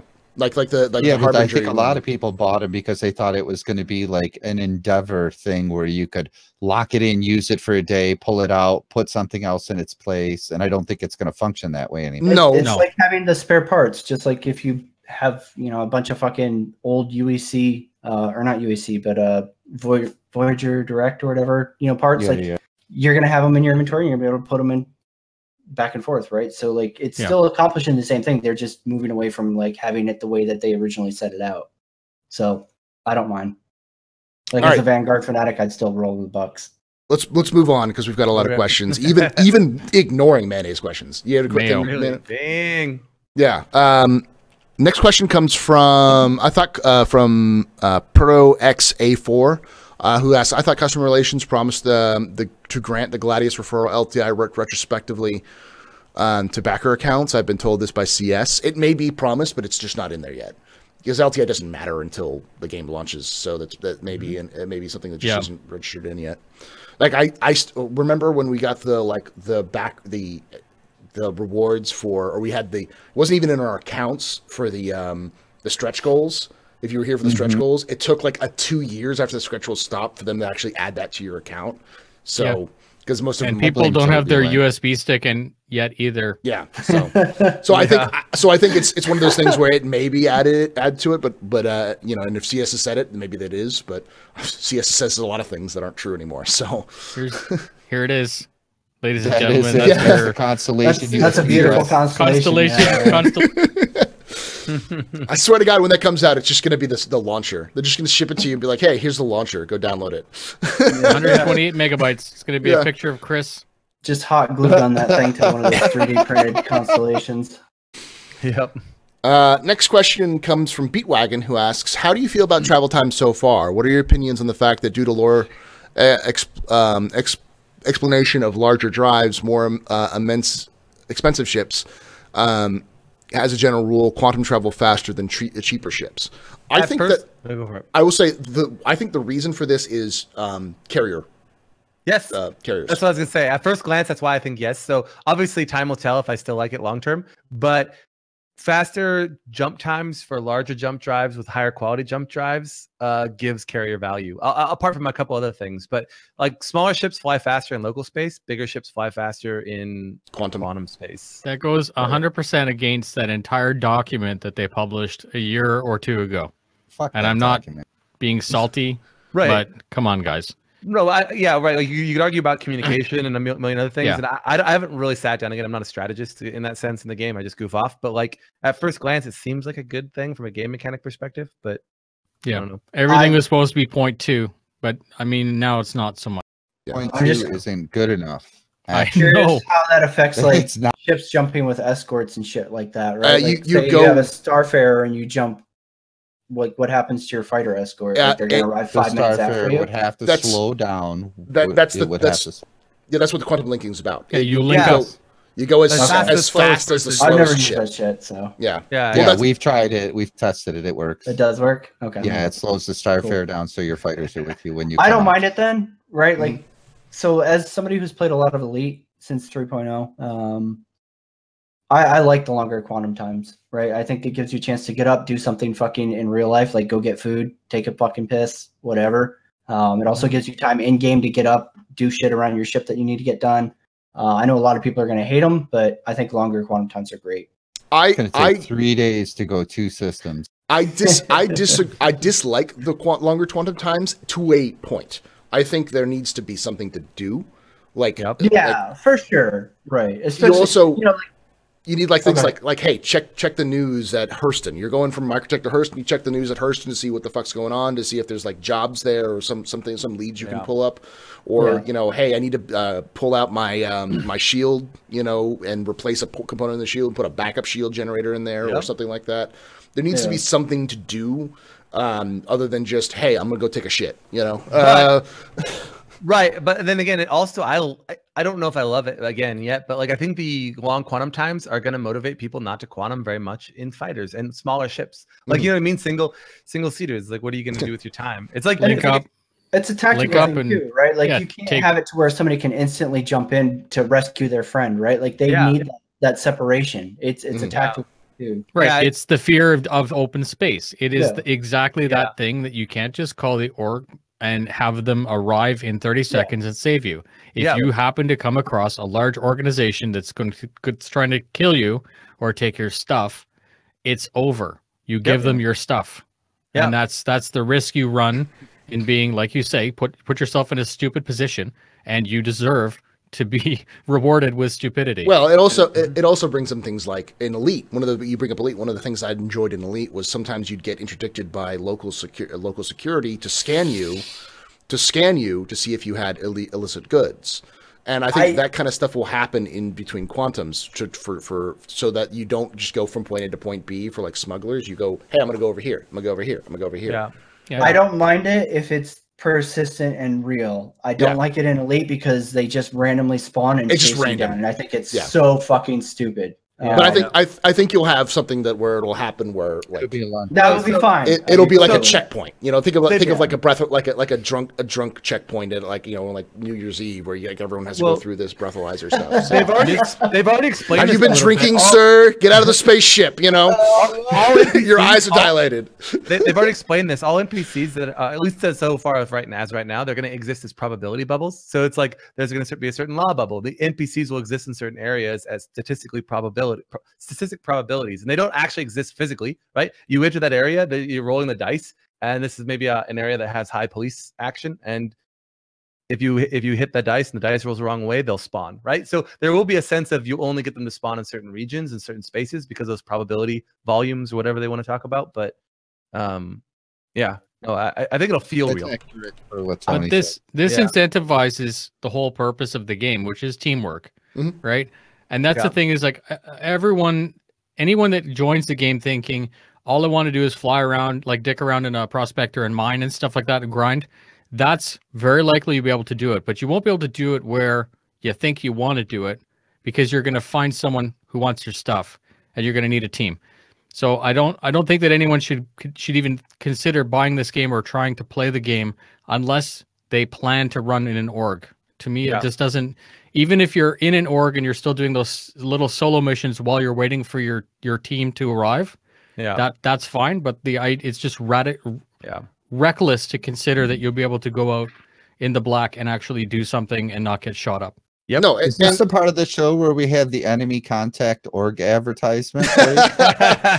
between there it is, enemy right there. contact and Renegade Squadron, we've got two of the more active competitive PvP representatives here. Then we've got the few who just casually explodes. Crater Juntao, machine.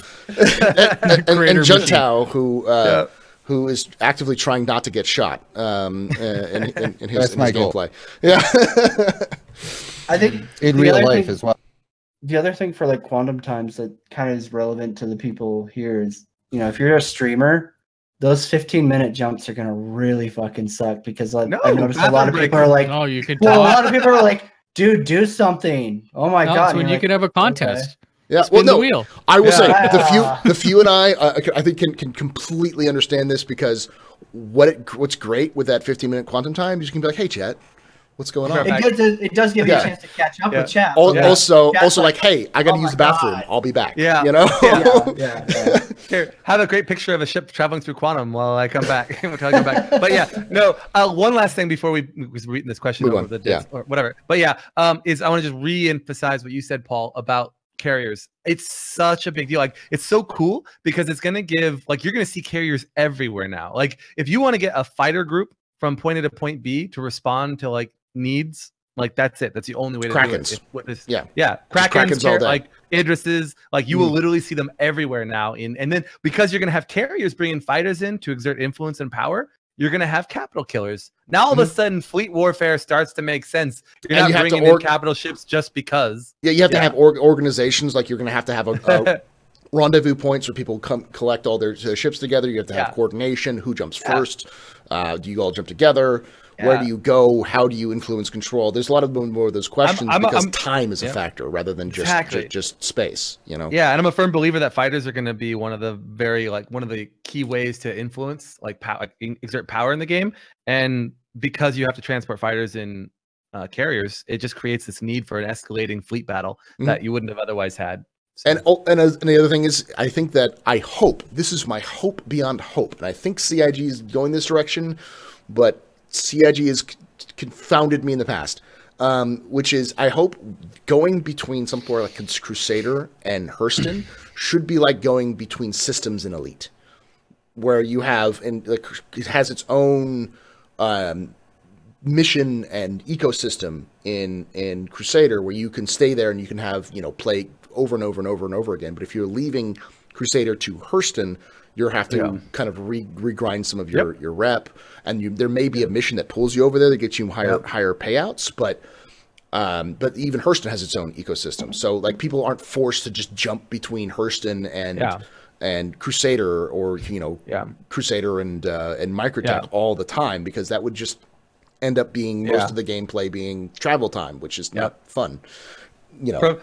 Yeah, from a min-maxing perspective, which I don't ever really embrace, I've often asked the question of what, like, human resources are the #1 limitation in the game, right? You can own 1,000,000 ships, but you're only going to have so many human friends to play with you in your org.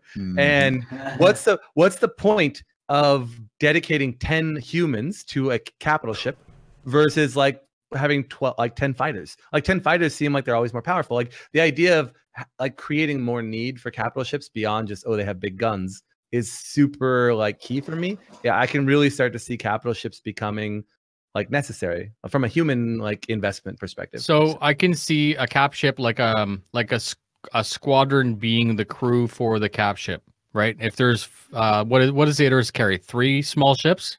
Yeah. 3 fighters? Okay. So 3 of the crew members are the pilots. And they go day to day, they park, they're going to have to because they've pretty much done the fuel mechanic that way. But then you have the odd balance thing of you have a fighter, a Super Hornet, and a Saber. Maybe Gladius can't refuel. So why not take a 325A that can? You know, like just mix up your fleet so that you have your Vanguards and your 325As as your fighters, and then they're autonomous. You don't need the cap ship, maybe, right? So that whole document blew my mind because I kind of saw why they were trying to do it, but then they said no because.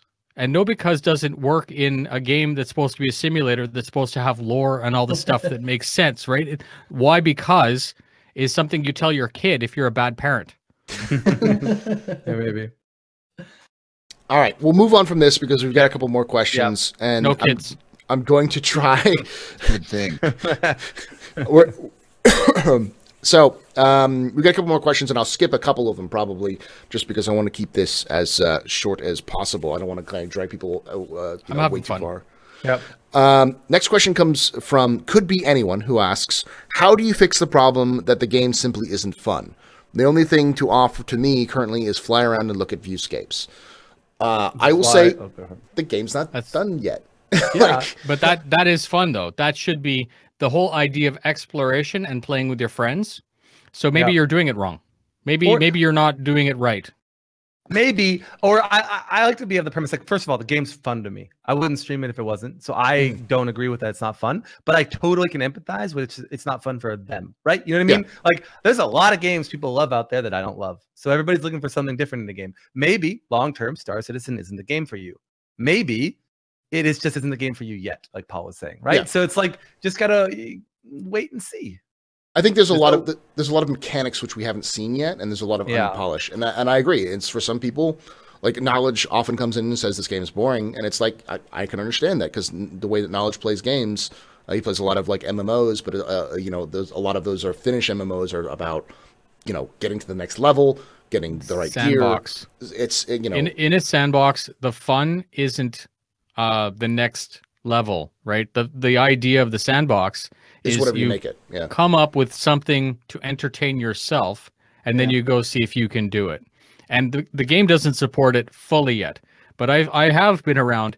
Like, I spent an hour or two only escorting a prospector in a Blade and talking with that guy back and forth. And every once in a while, a guy would come in and he's like, "See, if you weren't here, that guy would have killed me." And it was fun. It was a complete waste of time for anyone, except that I didn't see it as a waste of time. I saw it as fun, right? So it's social. It's kind of like it can be social. Mm-hmm. I mean, it has to be social. Part of what I want to do is go on to VoIP and serve drinks to people as a pub in space on a ship, like. That's just kind of sound my like fun to people, but it sounds like fun to you. So the game is what you make of it. Yep. Yeah, I think that's pretty critical with any sandbox game. It's literally what you make of it, and unfortunately, that leaves a lot of people who are don't have friends or whatever to play with it. It's a lot more difficult to find that kind of fun. But if you have people then it's basically the sandbox paradigm or whatever. You have to find your own fun in it. Yep. And for people who don't want have people that sand people, go find them. Did you say sand people like in Star Wars? Sand people. Trust nobody. Trust nobody. Star Citizen community is ridiculously welcoming, and almost all organizations are almost as welcoming as the community as a whole. So if you go and you find an org and put yourself out there and say, "Hi, I'm Bob, and I don't know what to do," they will make shit for you to do. And generally make shit fun for you because you'll be engaging in something that you didn't even think of. I was going to say you can leave that org, and if you don't like it, there's going to always go to enemy contact. I was going to say we've always go to Renegade. We have Renegade Squadron and Enemy Contact. I'm a member of Test Squadron, which is just a giant clusterfuck. But there are people who do their own things. There's like. And then they've got like Imperium, which has its own groups that does things on an active basis. There's lots of like individual smaller orgs, like Natachi's Overwatch, which is a mercenary group that does stuff. There are people who do mining exclusively. There's even like racing groups that you can join. It's what you make of it. You have to find people often if you don't have friends. I have an outlaw buggy club called Yellow's Angels. If you want to drive a Grey Cat buggy around and intimidate people, we can go do that. So intimidating. Oh my god!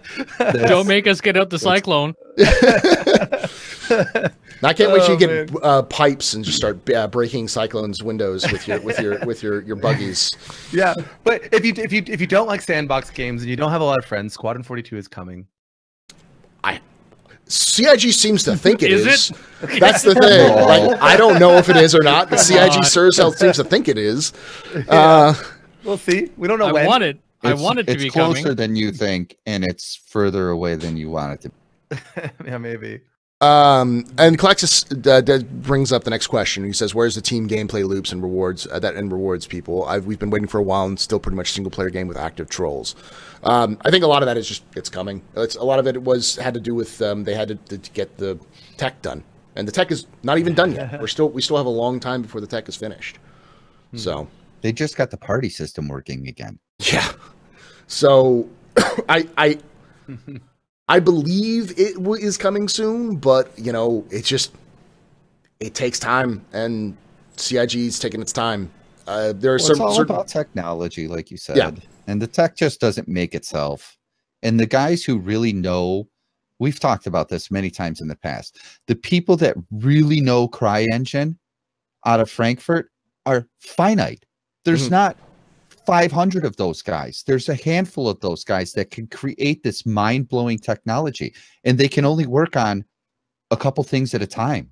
Yeah. So what do you if you are a fucking coding genius, my suggestion to you is take your ass to RSI or Cloud Imperium /jobs and make this fucking game happen. They have 100 jobs open right now. They have 100 jobs. You probably should shut the fuck up. Oh god damn it! I will say, Paul doesn't like that. I did that. I will say, that a lot of the stuff that's going into Star Citizen isn't fancy new tech. It's tech that's existed in the past. The thing that makes Star Citizen ridiculous is that they're adding all this shit together, and that's what's making it hard. Like OCS, if you think of it in the context of what it is in a multiplayer environment, is fucking retardedly insane. It's like the idea of sectioning out this information and streaming it into people the way they do it works in single player games. It works all the time. You see it all the time in single player games. But having in the kind of the context they're doing it right now with the kind of, polys they're using it's kind of mind-boggling when you think about it. When you think about that kind of tech. The tech itself is simple. It's been used in games since, I think, like Doom. The original Doom, possibly even further back. It's just the complexity is what's impressive, and I think that is what is also slowing down. Is that a lot of the complexity of putting this tech together is a lot harder than they thought. Plus, 100 people that have to work on it. So, obviously, a lot harder than any of us backers thought too. Let's just admit it's the best sunset simulator that's ever been created so far. Yes, screenshots in. I think, speaking from the critic side of this whole backer shit, I think a lot of us see it as prioritization, in regards to the question, when is the party and grouping gameplay loop going to be there, right? We don't have sharing cargo between, if I invite somebody into my party, they can't load cargo into my ship from the terminals and stuff like that. We can't profit share without working around through beacons and crap, which is just stupid. But how many patches have we had where they're fucking with VoIP and FOIP? that was a priority over like party gameplay. And like, I mean, it's a whole like sandbox where you're supposed to enjoy the game with your friends and whatnot, right? But like that stuff is so like, who knows when coming. As a guy that doesn't actually want to use VoIP or doesn't like it, I'm going to say that I think that the people that were working on FOIP and VoIP are working on pieces that aren't necessarily critical to the rest of the development. Like it's like a secondary path. So I don't think that actually had an impact on the game. And people, I want to mute VoIP. Honestly, I don't want to deal with it. Okay, I do. So for me, I couldn't care less. It came out. I'm happy that people are having fun with it.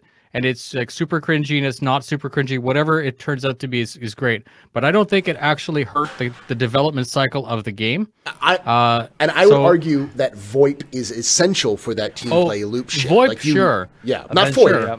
But VoIP is the face thing fucking is gadget. But I agree. I think there is some prioritizations. Like for instance, we've had male character models for a long time, but female character models keep getting kicked down the road further and further. But it's not a priority. But it's not a priority. But that's the thing. That shouldn't shouldn't be a priority. But just like VoIP and VoIP shouldn't be a priority. But neither should like male like character customization shouldn't be a priority over gameplay loops and those kind of things. So I can see where people come from in the sense that like, hey, I bought this game to have fun with my friends, and I can't. Like, or I can't. I will tell you, like get together. The party system in Star Citizen is better than Battlefield 5. As a person who's played like 24 hours of Battlefield 5, they have consoled the shit out of that game, and it's just not even. Welcome back. It's almost back. The FTR. It's fair. Yeah. I think we just had a video crash. Camera. We had a failure to report. We had a failure to show. I'm not sure what happened there.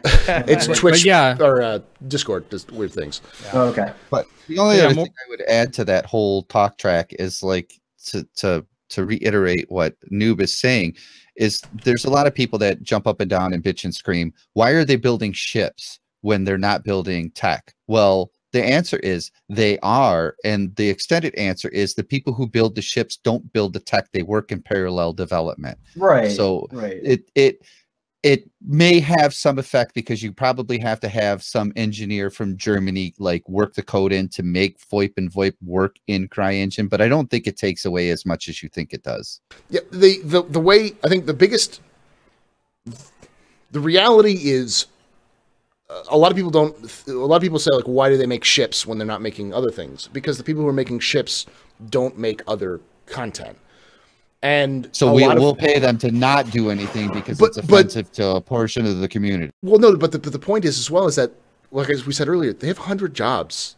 They're looking to hire people to do these things, but a lot of times they don't. And a lot of the ships has been the earliest pipeline that they've been working on, so they got that shit down. They can sell JPEGs. It's gone so far that we've gone from JPEGs to just straight flyable concept ships, like not even concepts, just polys instantly available. So we know they've got that. And those people, if you pull them off of those ship pipelines, it's going to take them 6 months to relearn how to do, like those gameplay programmers to do what they're going to be doing for the new thing. And then it's going to take them some time to get up to speed. And people forget that time is an issue with development. Training people to the system takes time. Getting them integrated into a team takes time. Getting that team up to speed and into the right direction takes time. And one of the biggest problems was that CIG had this jerk stop, go jerk stop, 1.0, 2.0, and now 3.0. And I think even CIG recognizes that this jerk stop is not good. Going, and then hitting your face against a wall because you need to completely redo things. So I think we're coming to a middle of this problem, of this being a problem. But it feels like it's been forever because it's been 6 years and you still don't have proper, Yeah, I just feel like it's been 3 years of like, oh, as soon as we get this pipeline figured out, it's going to start pouring. Yeah.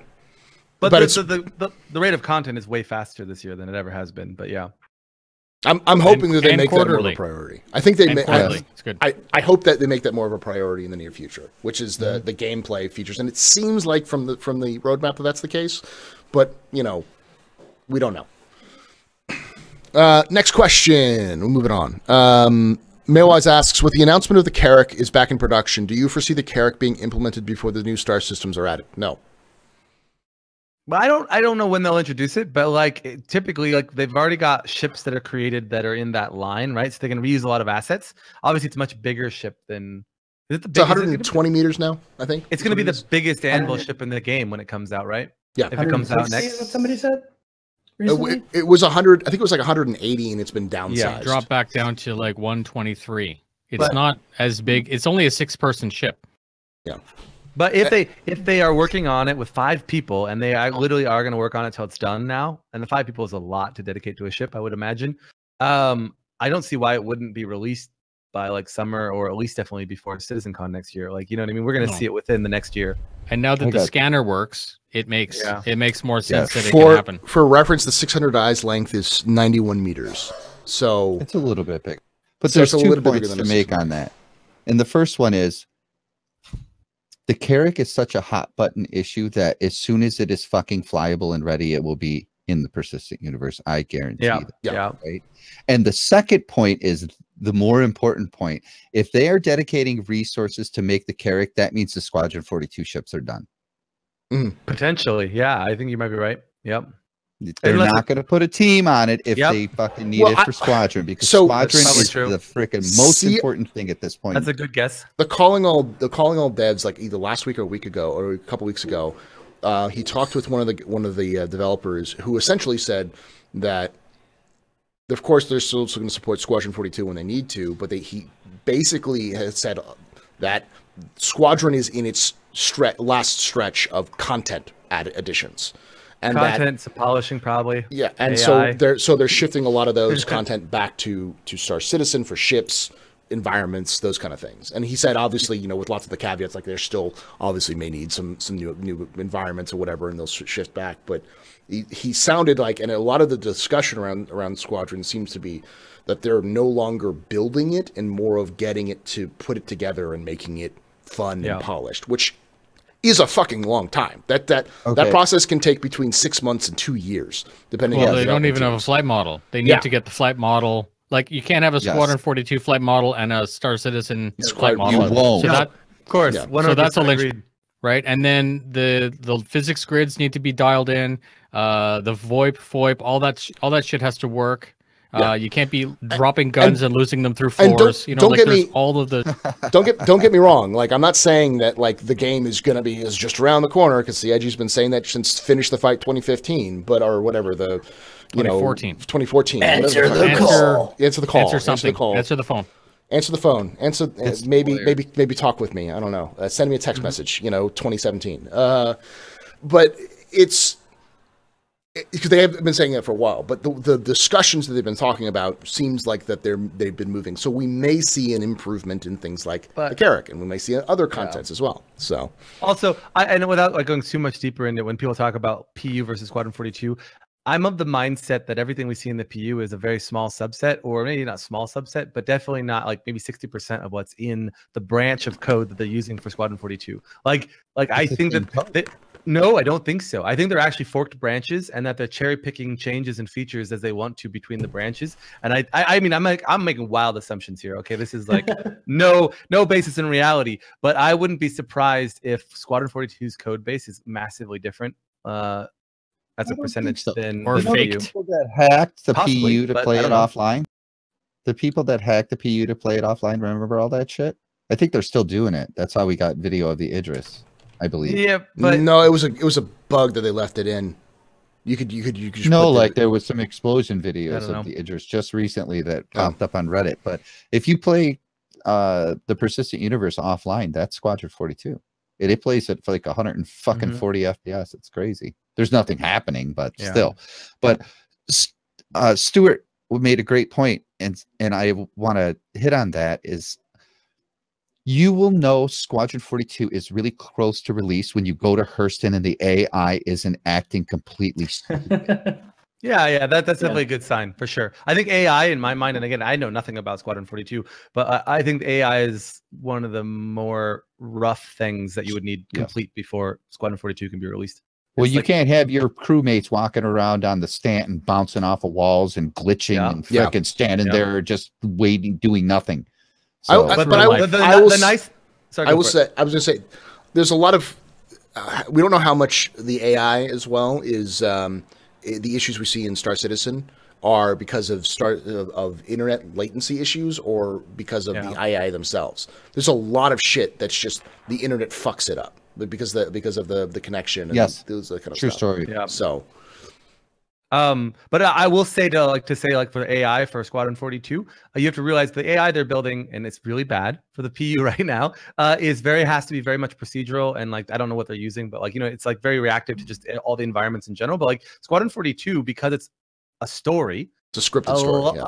A lot of it can be really polished, and some of it's not even AI. You know what I mean? Some of it's just like animated scenes and things. So regardless of where the state of actual AI is right now, it's going to look a lot more polished, even just because of the scriptedness of it in the Squadron 42, I would think. But yeah, anyways. All right, this is a good discussion, but we need to move on because again, moving on. Holy fuck, we got a lot of questions.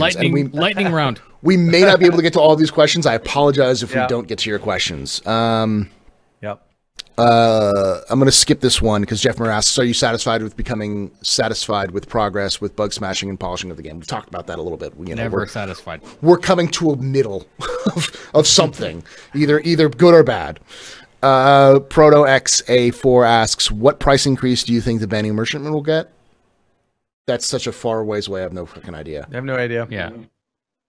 It already did though once, did it? Did. It's 400 now. But it went from 350 to 400. And it was originally 250.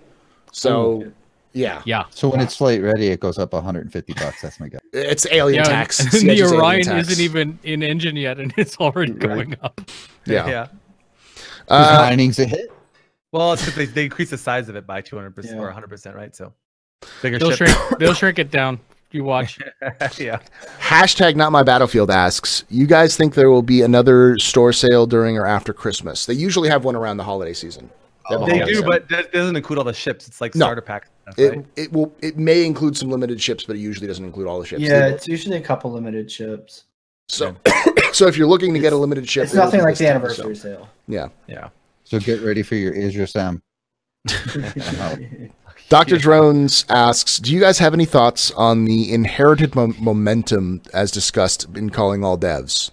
How we want it? They said it's supposed to be in game, but it's already. Bugged.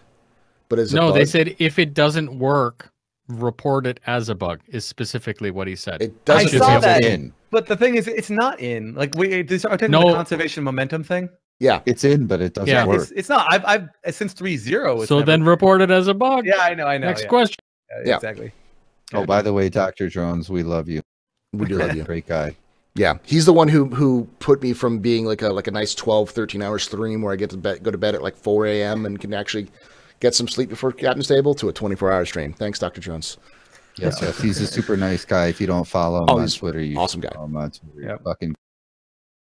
Lady Space Patrol asks, dust moons are boring. Are there any interesting biomes anticipated in Stanton, Forest Moon, Ocean Moon, Desert Moon, etc.? If not, do you think we will see these ported into Stanton temporarily before they expand to another solar system? No, we have savannas already, so that's forest. I'm confused. There's water, but it kills you. Yeah. Isn't Daymar a desert? Daymar's a desert. Yeah, well, that's what he's saying. Bored with that. Right. Well, there's a savanna that they added to the desert. Is crazy cool. Yella's is an ice moon. If you go to Yella, there's actually snow. Oh, like fucking snow effect. Yeah, that clips through your cockpit. Yeah, a little bit. You only notice it when you turn your fucking light on. At least from what I've experienced. So it's like so it's just like driving in the snow with your high beams on. And you can't see shit. Yeah.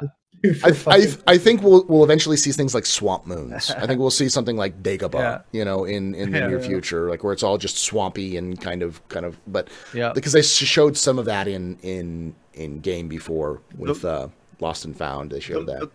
The moment I cry in the game will be like Endor. That's what I want. I want a giant, tall fir tree forest thing. I'm gonna fly my bike through it and all that jazz. So I don't expect it to be anytime soon. I don't think they're gonna experiment with new biomes on Stanton. I think they'll experiment with biomes as the planets come out. I think we'll see Lear. I think this is when they'll really start experimenting with a lot of those diversified biomes. Yeah, but remember, there's 2 more planets and how many more moons to go? So they're gonna try to do as much as they can within those. In lore, though, most of those moons are either like ice moons or cryo moons, or they're pretty much between Yella and Ita, in the general experience. There's a moon around our core that's an ice-ish moon, right? And I think that they don't really have any ice in the game yet. Not like texturally or material wise. It doesn't like, you know what I mean? Like, so that'll be interesting to see. But like seriously, the savanna biome has trees and it's forested kind of, and it looks beautiful. I mean, I could use a lot of work, but it's nice to see fucking green finally. I know, seriously. Right? To see something other than Dest. That's as a longtime Elite Dangerous player. Thank God I'm not looking at lifeless moons anymore. Yeah, I know, right? Yeah, for sure. I know. I've heard of that. And the also just that biome has like, it feels like it has sub biomes inside of it, because that savanna like very realistically blends between like open grass plains, clustered trees, rocky like terrain, and as you gain altitude the trees disappear. Like it really feels fairly natural. And the deserts look pretty cool. Like they go from like sulfuric pits to like actual high desert. You experience something like New Mexico. So all right. Moving on, Frostcart asks, is the utility tool a beam weapon? It takes a bit, but you can blow up space pipe really good. It is a beam weapon, but it's also going to have different settings between salvage, repair, like blow up, weld, and blow up rocks, kind of thing. And brain surgery. And brain surgery. And stun. Stun. Such a utility tool is to stun. And plasma cutter and is a a beam caress weapon? setting. It's kind of it works like a beam weapon. It shoots out in a beam. Mad Rambo have a hygiene setting for when you're dirty. You just get your clean friend your to teeth with clean it, you. Right. Shave with it. Shave with the utility tool. Probulator. Next question comes from Mad Rambo, who asks thoughts on the redacted ship, which is the Apoa Santuk Yai. Yes. What do you think it'll compare to? As the translation, makes it a fighter, probably a heavy fighter. If the translation says fighter, Potentially, yeah. I don't know. I don't speak Xi'an. Is that what it is? yeah. If it has 6 degrees of freedom, there's your meta. Yep. I don't know. Shit. I don't know. Most OP won't have an ship Android, confirmed by it'll have CIG 40 Nubifire. Yeah, it's going to be $1,000, and it's going to be a super fighter. Yes, Yeah. there you go. God. Confirmed. Run around to Reddit and say that. Confirmed. Outside of collector ships, I don't really know if alien ships like that have meta-wise much value, right? Because aren't they way more expensive for what you get from them? They will, but the flight model change is going to make them a little bit more maneuverable in 6 degrees of freedom, in theory. So there'll be a lot more Lotus flower is going a to be lot OP. more, Yeah.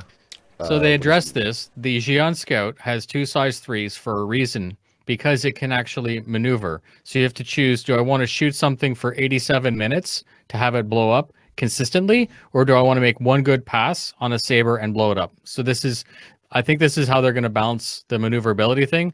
And it's not going to be done with shields or whatever. It's just going to be done with capability and firepower. Yeah, but the part you're leaving out of that is what happens when you come across the Xi'an and they don't like you where you're at, and they're in the scouts and you can't hit them because they're just like zoom, zoom, zoom, zoom, zoom, zoom, zoom, zoom, and they're all shooting you.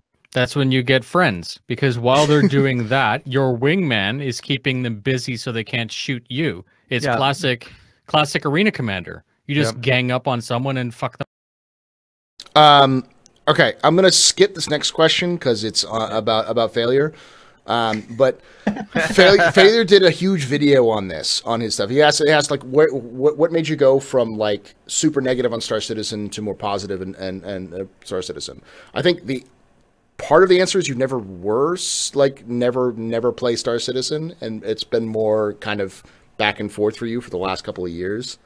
If that's right, and you did a couple videos on that, so you did a video about me. That was super perfect. I'm a big fucking shill, apparently. I mean, let's keep it civil, guys. That's why Paul's in between you guys. I don't like the term. I don't like the term shill that's thrown around a lot because it implies a lot of stuff that doesn't exist. Like, I don't get paid by CIG. I like the game, and I know CIG employees, but I'm not like 100% getting paid by them, or And I think a lot of people make it to say like, hey, if you're benefiting from CIGs from the game, then you must be a shill because you're benefiting from the game succeeding or from the game's exposure or from something like that. And I think it's the wrong way of looking at it, because a lot of times, like, shill is usually means like you're getting paid by a company to promote something, And if we're getting paid by a company to promote something and we're not disclosing Getting it, paid enough. we can get in some serious legal trouble. There's some serious legal issues with that. So I'm always uncomfortable when I hear that term thrown out there. It's like I like White Knight better. White Knight Also better. fucking Star Citizen White Knight. Pull out my sword. Yeah. Yeah. But no, I think it happens to do because like people make videos and content generally, not always, about things they love, right? Mhm. So I love Star Citizen, so that's why I stream it. You know, or people are passionate about it. I want it to be successful. I want the game to be successful because I want to play it. The moment I the stop, the moment I stop loving it, I'll stream something else. Right. You know what and I mean? if it's garbage, I will tell people why I think it's garbage. It's not. It's an opinion, though. It has nothing to do with bag licking CIG. Yeah. So. Okay. They're not doing me any favors. They won't come on the base radio. You anymore, definitely so don't that's- bag lick CIG. I'm not sure. I think we pissed some of those people off. My God. All right. Yeah. Well, I don't know if failed you to answer this question. Did you want to talk? I know. I wanted to give you some options to talk about it, but I didn't want to like because I didn't want to like make it to be all about FTR. Explain yourself. No. Yeah. So I've done this, like, I've added this caveat to so many fucking videos that it makes my fucking head hurt, and I have regulars asking me to stop. I've never been like, hey, I want Star Citizen to fail. I deeply dislike CIG. I fucking absolutely hate their marketing practices. I think they're fucking predatory as hell. I have a lot of issues with game design choices, stuff like that. Most recently, the fucking Valkyrie with cargo. It's the stupidest fucking shit I've ever seen in my life. So like my biggest issues are with CIG and the way they conduct themselves and the way that they are getting more and more anti-backer and more pro. How can we make money off of these guys? In terms of Star Citizen, I would love for it to succeed. I would love for people to get what they paid for. I think that would be great. I would love a fucking space game like that. But yeah, until CIG stops being counter, like we care about the guys who literally funded us out of a fucking basement, I'm going to keep talking shit about them. All right. Fair enough. Here we go. Yeah. All right. I just wanted to, again, I didn't want it to be like, explain yourself, failure, to, you know, because, but it was asked, so I wanted to make sure. Yeah. And like, I even like, I know my channel got adopted by a lot of people who just want to see Star Citizen burn, and that's fine, whatever. Like, I've never tried to influence people to be pro CIG or pro Star Citizen or against it. I just talk about how I feel about it. But, you know, like, I don't have a problem telling CIG, like, hey, you did good with this, or you did bad with this, right? Like, I don't have allegiance to one side or the other. When 3.3 dropped, I was like, yeah, this is fucking great. It's super playable. This is amazing. And people who are used to me ragging the shit out of CIG were like, oh, man, fuck you, failure. And I don't care, right? See how that works? If they do something good, then I'm gonna say, yeah, this is good for Star Citizen. If they do something shitty, I'm gonna fucking call them out on it. I don't have any allegiance one side or the other. There you go. The internet is good for one thing. It's good for people without a voice to have a voice. So if and you they're have consistent. to use it, yeah. So if you have some shit you got to say to get it off your chest, put it the fuck out there. Whatever, man. And that was a big part of why I started doing videos, right? Because, like, you know, a couple years back, Spectrum, you could not fucking criticize the project. What do you mean a couple years? What do you mean a couple years back? Like, yeah, today. It's gotten better. It's gotten better. I don't know if it's just because I am who I am and like CIG knows who I am, which I find weird. Mods, like, they got rid of the mods, or they like, didn't get rid of them, but they changed how the mods work, and I find it's better now too. Even I was getting banned every 24.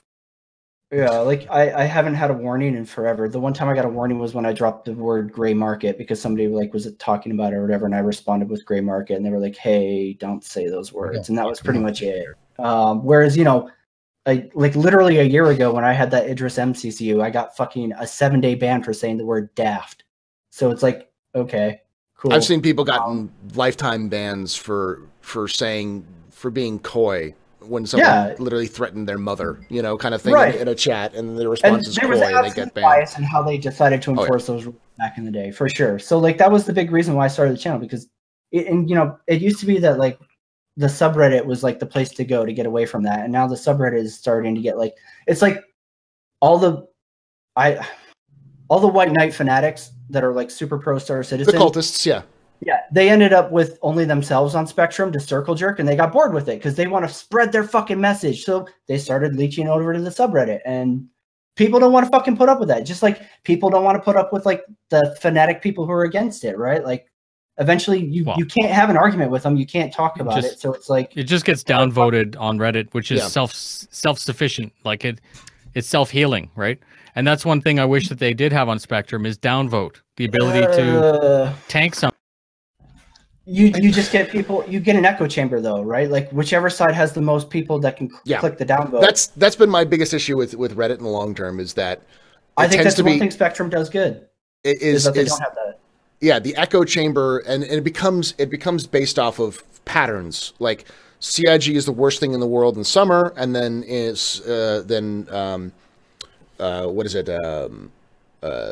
CitizenCon happens, all of a sudden people start pushing it up towards the end of the year. People love it again, and then the information goes down. It's fickle as fuck. And it's fickle, but it's like my problem with it isn't necessarily that the pattern exists. It's that these people don't actually do anything. They get angry and they rage for internet points, and then they don't actually try to push CIG to change something if they dislike it. No, fuck no, they don't. Yeah, they roll over in like 2 days. Right. And that's the biggest issue is that like places like Spectrum and Reddit, you'd expect some discourse where people are like, hey, CIG, this is a bad idea. Let's change this. And for CIG to have this back and forth with the community saying, oh, well, how is this? But when it becomes, this game's a scam or this game is the best game ever, all hail Christ. Yeah, Roberts, I think both of those are super fucking bad for it becomes bad for the community as a whole.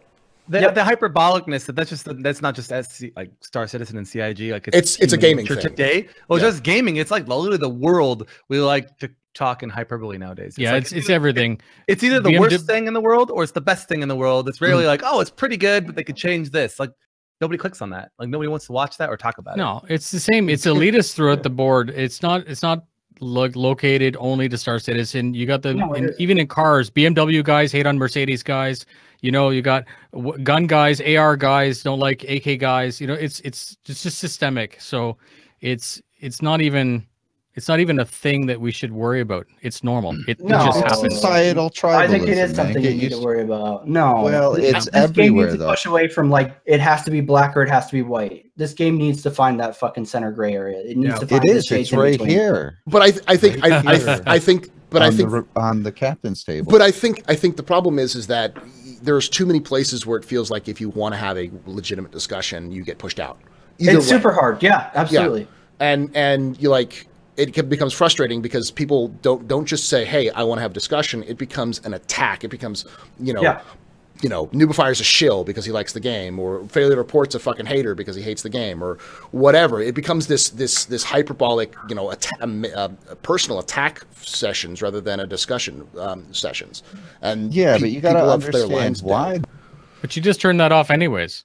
But the problem about turning it off is that it does, like, other people don't. And like when that's your first impression of the community, that's why they think it's toxic. And is important. No. Never has it ever been anyone's. No one's held a gun to someone's head and said you must get into Star Citizen at this point, and no one's ever said you must defend it, and no one's ever said you must bash it.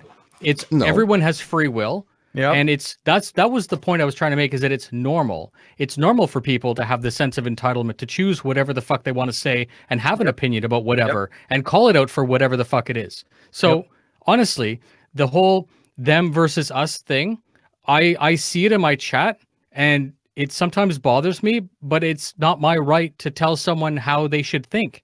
So they should just express whatever they want, as long as they're not calling someone a C word in my chat, which does get removed immediately.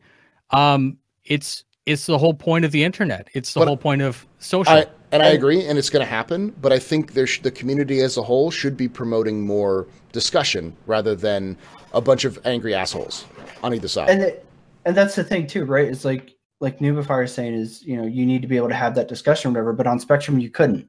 CIG I agree with you 100%. Oh, this is that, or whatever. And even if CIG didn't catch it, you would get the community shouting it down with, "Oh, well, it doesn't matter. CIG is going to do what they want. So why don't you just shut up?" Right? And it's like, okay, yeah, because the $5 CCU tax, CIG did what it wanted, right? Like the community didn't make a difference there. The fucking CitizenCon charged a fucking pay-per-view or whatever. Yeah, the community didn't make a difference there. No, fuck that. Stand up. The community needs to unite. That's exactly the. I think the community did stand up with the. They did. That's what I'm saying. Oh, that's what you're saying. Yeah, you were saying that. Oh, bad. Those did make a difference. So the people who are like, "Oh, your opinion doesn't matter." Yes, it fucking does. Shut up. Stop that crap. And you shouldn't be discouraging others from like voicing their opinion. Yeah.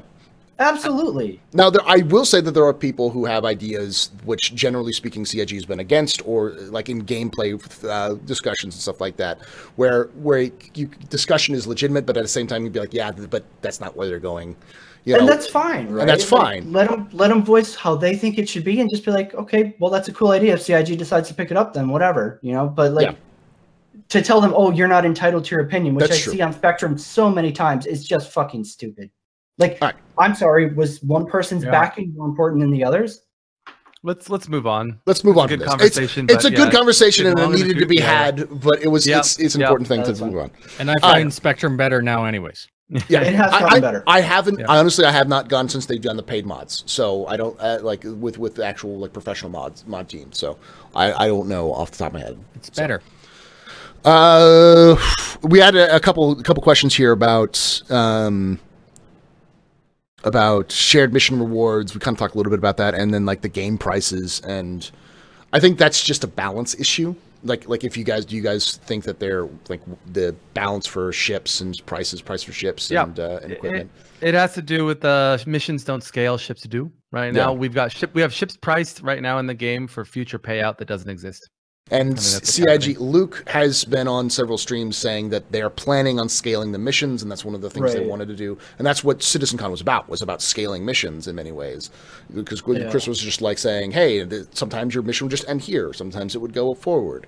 And then as it scales forward, the more money you get, depending on how long it takes. Or that kind of it's stuff. Not tiered out yet either. Yeah. The more difficult and dangerous it is, the more it should pay and all that stuff, but it doesn't. It's all just baseline placeholders. But not just that. Like, I mean, like, you're never going to take an Aurora and earn your way from an Aurora into like, I don't know, a whole E or something. You know what I mean? You're gonna go from an Aurora to like an Avenger Titan, and the Avenger Titan is gonna make you a little bit more money. Like, you know what I mean, per mission, or then from an Avenger to a Cuddy, and the Cuddy's going to make you a little bit more money per mission, and then a Cuddy to like, you know what I mean, like, and as you grow your ship and your capabilities and your reputation, and I think a lot of pay and mission like payability that you're going to get from the game is going to be hidden behind reputation walls that you're going to have to break through to get the right missions, etc. as well, and as you move up, you're gonna find that, wow, I'm making 50,000 UEC per mission, 100,000 UEC per mission, and all of a sudden those ships that look super expensive and unaffordable become very tangible in the future. Like, I've had a lot of people be like, oh man, talk about the ship economy, and like, I think it's great that they put it in game right now, like where you can purchase ships, but like essentially like just pretend it doesn't exist yet, because like right now there's no economy to support it, the missions aren't there yet, and I think it would be unfair to judge the ship economy until that stuff is actually in game. Yeah, there's a lot of balance. Like, there's a lot of the problem is judging the game right now, and that's one of the reasons why I've heard Nubify that said this. I know Failure will say this. I think most of us will say this. If you're looking for a game, Star Citizen's not a game yet, and there's a lot of stuff that needs to be added for it to become a game. So it's hard to judge Star Citizen as a work in progress for some of these aspects. So, like, scaling missions, not in yet. Is it planned? They've talked about it. So yeah, we hope. And, based off of your reputation and difficulty, yeah, we hope that's the case. So it's hard to tell with the ships and stuff like that. I've heard some people say the ships are too expensive, and I've heard some people say the ships are not expensive enough, depending on the grind. So, and when we get things like missions you can do as a crew, and everyone gets 1,000 UEC, that $21 million Hammerhead may take less time than you think, just because of the scaling of missions and group missions. Yeah, if they weren't wiping AUC, you could get a Hammerhead no time running Widow. So like, yeah, I don't think that like it's that unreachable. It's just a matter of like in our current PU stuff, right? Like it's just. How much money can you make by yourself? Well, not by yourself, but like per person per like day or something running Widow. I have no idea. Retard amounts. If you have a ship that can carry it, a lot. Yeah. If you're dropping like what is it? The Caterpillar. If you full Caterpillar, you could make a lot of money. Your biggest block is how long it takes you to sell it, because right now it's bugged and like the sell location demand doesn't scale right, so you have to piecemeal it like one SCU at a time almost. I thought when I run Widow only like twice in my life, but like when I've run Widow in the past, you go to the place to buy it and they only have like a few like SCU. They do. Just wait. The secret is also you can sell medical supplies to them, and that will increase the speed of which they replenish Widow. Because some of the stuff that they buy is stuff that they use to make Widow, so that will increase the speed. I've seen that one's pretty good as well. Okay, cool, interesting. Or you could have a legitimate career and not kill the children with your poison. Juntao, don't you judge me and my life decisions, okay? If I choose to murder people and sell them bad drugs so that they die in the streets, that's my life decision. You should respect that choice, okay? It's really good that you separate your online persona. I'll persona with my teaching persona. You know Next question comes from Fastcart, who asks, so when are we going to get a Yamato or a Star Blazers cannon, a gun that's huge and powerful? I think they said size 10 is it. That's it. Yeah, it was a huge cooldown. Yeah. Maybe more size 10s, but... VCQBR asks, do you think the Arrow is a good deal compared to similar ships? And he lists the 325A, the Delta, the Tana, and the Avenger. The fuel is going to be the only thing that wrecks that ship.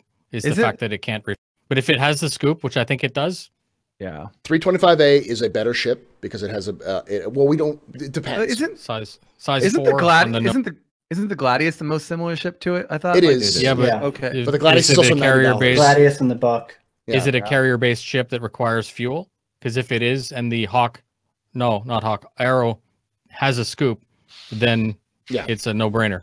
The Arrow currently replenishes hydrogen fuel, if that's what you're asking. Perfect. Then it's a good ship. I think the biggest sell of the Arrow is the wings folding up. I mean, I don't know how many you can fit, but I'm assuming you can fit like 6 of those on an Idris. Like, that's a huge sell. On a Kraken, you could probably fit 50. Yeah. Everything about the Arrow is a buy, right? Like it is such a fun if you're comparing it to similar ships.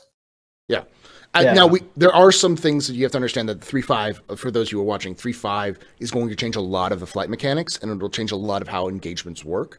But the Arrow is also built around 3.5. It's built around that flight style. It's pretty obvious with the singular inline engine and its size and everything.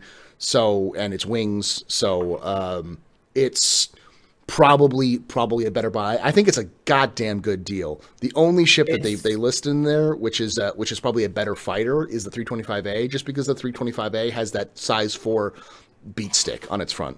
So even then, right? Like you have the Arrow 3 size 3s. It's just barely bigger than a fucking snub.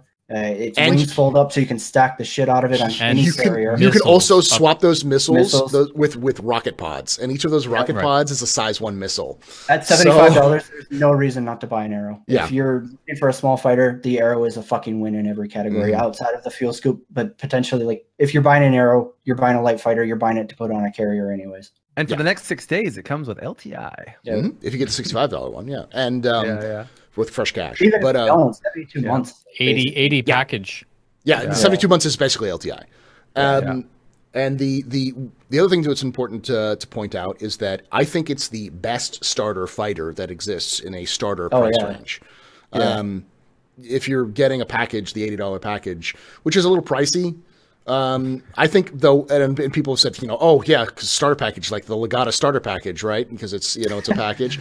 But I think anything around less than $100 or around between 80 and, between 50 and 80 is generally speaking what you're looking at for starter ships or starter games. You can get like a special edition. You can think of it as like a special edition version of a starter package, especially since it's LTI. But I think it's if you're looking to be a fighter pilot, that is the ship you want. Exactly. For starting. If you were looking at like a Mustang Delta, a Reliance Tana, whatever the fuck, or the any of those starter fighters, fuck all of those. Get an Arrow. Get an Arrow. That's the ship you want to get if you're your starter ship and you want to focus on combat from the get go. You want to be a poor poor military. There's no way. dredge. There's no way that CIG is going to do that where like you can't make money as a combat pilot. That would be so stupid of them. 980 credits a mission. That's a lot of money. I mean, No, that's not what you're doing. You are linking up with another team of people who will pay you to get them there safely. You're not being paid by the mission. You're being paid by the guy who's going to go make 10,000, 100,000 UEC on a rock, and then come back, and he's going to give you 10% for someone not blowing him up. 100% with that, Nubifier. But I agree with you. I think that the biggest problem with payout in general is just the risk to reward. Like right now, you don't lose anything when you die. But if you're a fighter and you have to lose your ammo, missiles, or whatever, on your ship, and you have to wait to claim it back, and it's really operating long. Operating costs. You're going to need a lot more than 1,000 UEC. You know what I mean? For a mission. Don't spam missiles, and then you can be more effective. No, 100% agree. You don't need you're going to see see 3-3s. You're going to see fighter pilots or just people in combat in general, where being successful as a mercenary is going to be more about not using missiles. Your weapons. You don't have to. Well, you know what I mean? Same things with pirates. The most successful pirates won't have to fire a shot. So they don't have to spend anything to get free shit. So it's the same thing. You don't have to spend anything to protect people. Yeah, attrition doesn't cost anything. It's just force. You apply force, and then they capitulate, and you win. Just don't be a scrub and use missiles in the first place. Which is really cool, by the way, because if it costs a lot to do certain things by force, you as somebody who's getting chased by a pirate could theoretically win the battle, not because you're more powerful than them, because you make it too expensive for them to attack you. You know what I mean? And then not worth it. Yeah, which is a cool mechanism that doesn't exist in a lot of other games. So, FC's the next question talking with Fastcart, who asks about multi-boxing. Multi-boxing, I don't think is possible with this game, really. I don't know what that is. So in Eve, when you're running two clients. Oh, okay. Simultaneously. You'd run two clients simultaneously just because of the nature of how the game works. Like if you're multi-boxing, you risk getting your ass blown up pretty quickly. If you're like just trading or mining, unless you've got some serious gear. So you're gonna match velocity and have two hull E's, and one is just training the other fully loaded with shit with no ability to maneuver effectively. Yeah. You could multi-box, and again, I don't know anything about multi-boxing, but you could multi-box if you were doing cargo running. But the problem is, if you ran into trouble on both ships simultaneously, then what would you do? Like, you know what I mean? Lose. Yeah, exactly. That's the risk. Yeah. So then, why wouldn't you just go get one hull D instead of two hull C's? Exactly. And this is the thing, though. We had a discussion about this today on in the org about multi-boxing and being against TOS and everything like that. And my argument back was, well, they'd have to prove that you were multi-boxing, and like if I had a brother and my brother and I were both playing the game at my house on the same IP, same IP, then how could they tell, right? And it's not like me playing two accounts out of my own account. It would be two discrete accounts like Nubifier 1337 and 1336. But again, you'd have to prove. So I don't think it's against TOS, and I think risk reward, if you have the balls to run two computers and try to play two characters at the same time, then you should get risk reward. You should double your profit or whatever. I think it's a lot more hands-on though than like Eve, whereas like multi-boxing in Eve is very much a viable option. I don't think it will be as viable. First person is a bitch to multi-box, right? Yeah.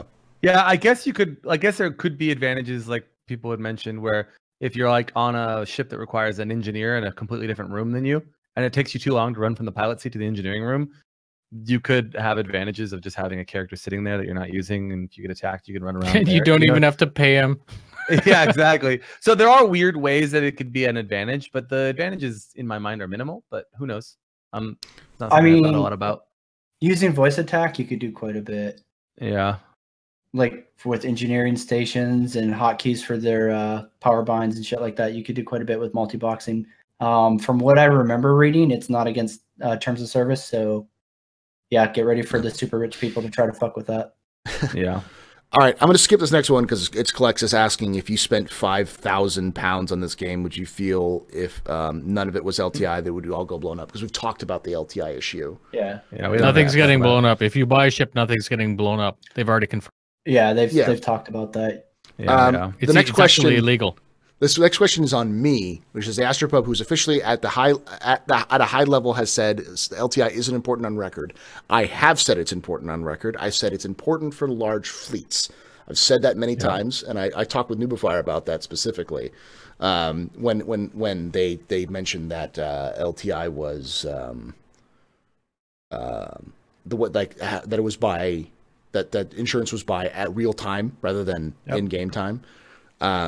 Could LTI have benefit that people are unaware of? It does have a benefit. If you have large numbers of ships and you have LTI, you won't have to pay these small nickel and dime costs to keep the ship up. Now, that's not to say there isn't other nickel and dime costs. LTI is going to matter more on a Javelin than it does on an Aurora. I mean, that's just the nature of it.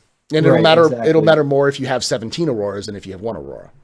Parasitic loss. He'll be back.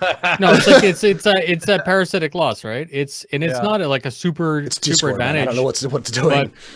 So LTI, no one right now in 2018 thinks that LTI doesn't matter, and you just have to go look at the comments in any video talking about how to circumvent the 6-month insurance by buying tokens. Like, that's one of my more successful videos, and I pumped it out yesterday, and it's doing great because people love that shit. They feel like they won something, right? But one thing that hasn't been answered is what happens when you lose a ship when you don't have insurance. If you paid for the ship, they've said we won't lose it. So that's the kind of like pro and con you'd have to look at, but they haven't. It'll cost to get it back. They said that though. They said it'll cost you. But you won't lose it. Like penalty. You just have to. But you won't lose it outright at some point. Yeah. Right. Take out a loan. Yeah, I think, and I think someone's put in chat, I won't buy non-LTI. They lost a lot of money, and I think that's actually a good point as well. Is that LTI has also kind of lost them money because if all ships had LTI, more people would be willing to pull the trigger, which is kind of lost the money. Well, people wouldn't be confused. Yeah, and that's the important part. Yeah, is confusion. I'm going to sound like Yoda here. Confusion is bad for business because what they should do on the main page is buy this ship with little lights flying around it.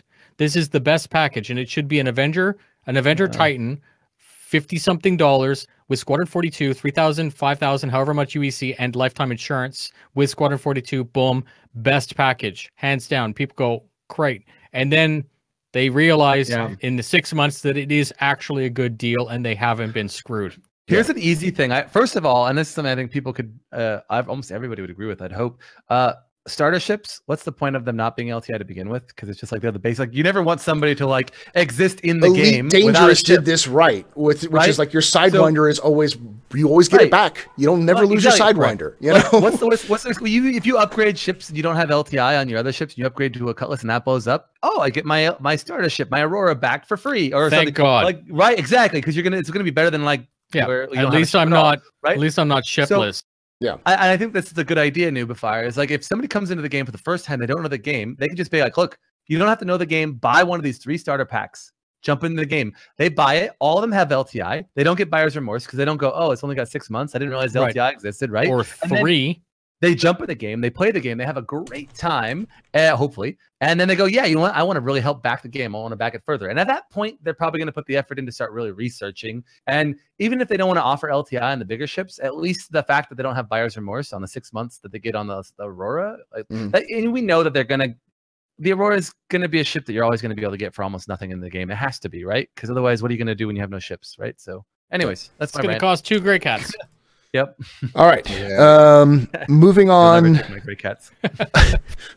A little bit of madness asks, I was seeing all these Hammerhead fights and got me thinking, all of these are rare capital ships, like may not be that rare or when they are playable in game. Artificial scarcity was an idea. Do you think it's not a thing? That we talked about that a little bit, about how there's an old saying in the EVE community, or there's an old experience in the EVE community where like CCP said that Titans would be super rare to get, which was a fucking joke because within like months, everyone was fucking pulling out Titans out of the ass. And they thought that it was so hard to get that people wouldn't do it. They misunderstood that people have no lives and they will fucking get that shit if you make it available to them. And people will find ways of getting around it. And I've heard the argument before, like, capital ships will be very common in Star Citizen because people will get them. The issue is not necessarily is capital ships going to be common. The issue is, will you commonly see them be used? Because that's the expense cost and everything else like that. Everyone can have an Idris, but not everyone's going to be able to fly in a fully crewed Idris. I know. I'll be able to. They hold to the whatever you'll the need an org. minimum crew expectation is, 28. because that's going to be, it'll be the limiting factor. There are a lot of people that have a very limited amount of friends in the game that think that people are just going to glom onto them because they have an Idris. Well, that's not going to happen because there are so many fucking Idris out there. Mhm. It doesn't automatically equate to, hey, I'm going to be a superstar here, and just people want to hang out with me because I want to have an Idris. Yeah, it's a lot harder. I think it's gonna be a lot harder to find human crew, than people think.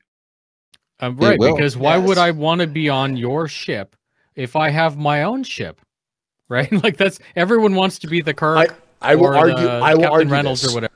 I don't. If I get paid to be on somebody else's ship and I don't take the risk of that ship blowing up and it's on my ass to get it back, hey, I might take that risk if I'm getting paid an equal share for as an engineer. It depends on what what if the spaceman equals to be. Yeah, and exactly. What if permadeath reputation loss? Cost you a bunch of rep and a bunch of money, then it might not be worth it to be on a crew of a ship of the captain. You don't know whether or not he is. Oh no, definitely. A captain has to not be a fuck ass. Like a great game to play this. If anyone is interested in multi-crew gameplay and like capital ship gameplay, there's a game called I think it's Pulsar, The Lost Colony, where it's a multi-crew ship. It was made out of Unity. But it's a multi-crew ship game where it's a sandbox game where you can go do whatever you want to. And there's like away missions you can do, but there is specific roles. There's like a science officer who scans and releases like viruses. You have an engineer who maintains the engines. You have a gunner who's shooting the guns. You have a pilot and you have a captain. And the captain seems like they're not doing anything, but the captain's job is to make sure that everybody else is doing their fucking job. And a good captain, like Ender's Game. Yeah, like he's really microing the whole. And sometimes it's just making sure that your crew knows what to do before you even say it.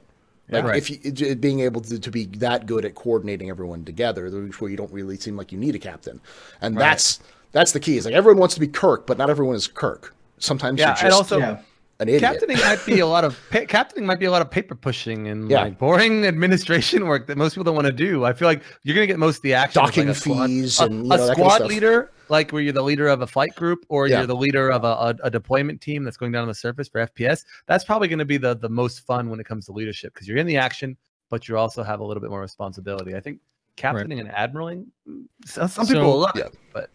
So there's a good thing about this is that, like you were saying earlier, the fuel mechanics equals codependency on cap ships for fighters. And if you're on board, you're the fighter pilot number 2, but you're also turret gunner number 6, and you're also, oh my god, the engine room's on fire guy. So that's where I think that you could be crew on an Idris and have a good time of it. But then at the same time, you have to choose. Would I rather have the guy putting out the fire, or should he be in his Gladius killing stuff? And that's, I think, where the micro for the captain or whoever's up in the bridge is going to say, no, we don't need turrets. We need fighters. Go. Right. Or like, I hope that the NPCs are good enough to be able to do basic things. So you could be like, look, you can go get in the fighter, like engineering. I know it's your thing, but like, we'll let the NPC take care of that. Right. You know what I mean? So you don't get nothing there. It's just not maybe. I'm not saying it's not possible. I'm just saying it's going to be, it's not as casual as people think it's going to be. That's not casual gameplay. That's not like I come home from work and punch out 2 hours before dinner. That's a big caption. Like almost a second. That's a second life, right? Yeah. You might as well I can't go to work. I feel sick at work because my org's javelin's about to blow up, and that's then your boss watches you on stream, not at work. Yeah. I think there will be casual. I think there will be casual gameplay, but it's not in anywhere of these larger capital shops. No, it's not there. Well, like who wants to sit in a fucking turret for 3 hours and stare at space, right? No, some people will. That's a good job for an NPC. Yep, it's a great job for NPC. Well, that's why the Agent Smith. So I return to you this then. You make an alternate account. You put your John Doe on that cap ship. And when your org needs it, you log out of your account. You log into the bed of that parked NPC, which is your alt. And then you get into your Gladius and you do what you're supposed to do, which is effectively circumventing the whole Agent Smith thing, which is easier. And again, people have said, oh, well, there's going to be cooldown or whatever, but it's the same thing I said before. Alternate account. prove it, right? Yeah. Log out, log in. So anyways, there's a lot of I love games that have these loopholes like this that they try to impose rules and restrictions for balance, and it doesn't even take a half an iota to figure out how to circumvent. We'll break the meta. I think Agent. Sorry, go for it. I totally part of the game. We'll break them. We'll break the game pretty quickly. The meta will show up quite frequently. Like look at Arena, the history of Arena or whatever you want to call it. And they'll have to adapt to it, and they'll change the balance of the game to deal with it. But sure, yep. But I think the fun. I think war, when it comes to like org warfare and stuff like that, when it comes to agent smithing, you're right. You probably won't be able to stop agent smithing, not 100%. I mean, agent smithing will require at least some forethought of like it's not going to be quite as easy as NPCs because NPCs will be everywhere. Whereas agents, this version of agent smithing you're talking about is like planning ahead and placing real 10 real alternate characters. accounts. Yeah, exactly. So it's going to cost you 45 times 10. Yeah. You $450, and then you're everywhere. You know. Yeah, you are. And then you are everywhere, but your power, which is your resources, aren't everywhere. Those still have to transport. I am the commodity, though. Well, you are generally. Right. So I'm the fighter pilot. I am the skill. I'm not an NPC. And that's why it's more powerful, because if you had an NPC in the turret and you needed 10 actual crew members because it's a 1v1 Idris fight, let's say, then mysteriously you say, hey, guys, I need you guys to log out whatever you're doing, get in your beds, and open up, and then you are all pre-positioned on the Idris. That's true. That's a hard thing to solve. I don't really know how they're going to deal with that. It can't. It can't. And I think it's that'll be part of the meta and part of the gameplay. Yeah. And that's why that's gonna take time. That's gonna take resources. That's gonna take effort to get that all set up in the first place. It's gonna take $45. Yep. Well, not just $45, but it's going to take $45, and then you have to get everyone loaded. All those 45. You log out in the bed. You just but I mean, it's like once you buy that $45, then you're going to have to get them to a bed on that Idris at some point. They're not going to magically show up on the Idris, and then you have to get that Idris in a position where it's going to make sense. Or you have to have a way that you have enough beds where you can still log out on the Idris for the active players on the Idris. The Idris has beds for 80 people and has a minimum crew of 28. Okay. So there's no problem with that. That's definitely going to break that one, yeah. I've thought of this, don't worry. It sounds like it. So there's a couple more questions here. Some of them are kind of a couple more questions. We've got a lot more questions, but most of the questions are kind of short answers. This one's a pretty long one, but I think it's a good one. And I'll start with noob, and we'll end with failure. We'll all start, and we'll move this direction, or counterclockwise. So the question is from Firefly212, who asks, "What does release mean to you, and how long away do you think it is?" Personally, it's when they. I hope he's gone. He'll be back. There we go. Yay. I don't know what the hell is up with Discord, man. Do you have an update? I don't know why. I don't know why it keeps happening. Netflix. Yep. It's at least you're popping back in, so it's pretty quick, and it's not that bad. It's like it cycles. My bad. I'm sorry.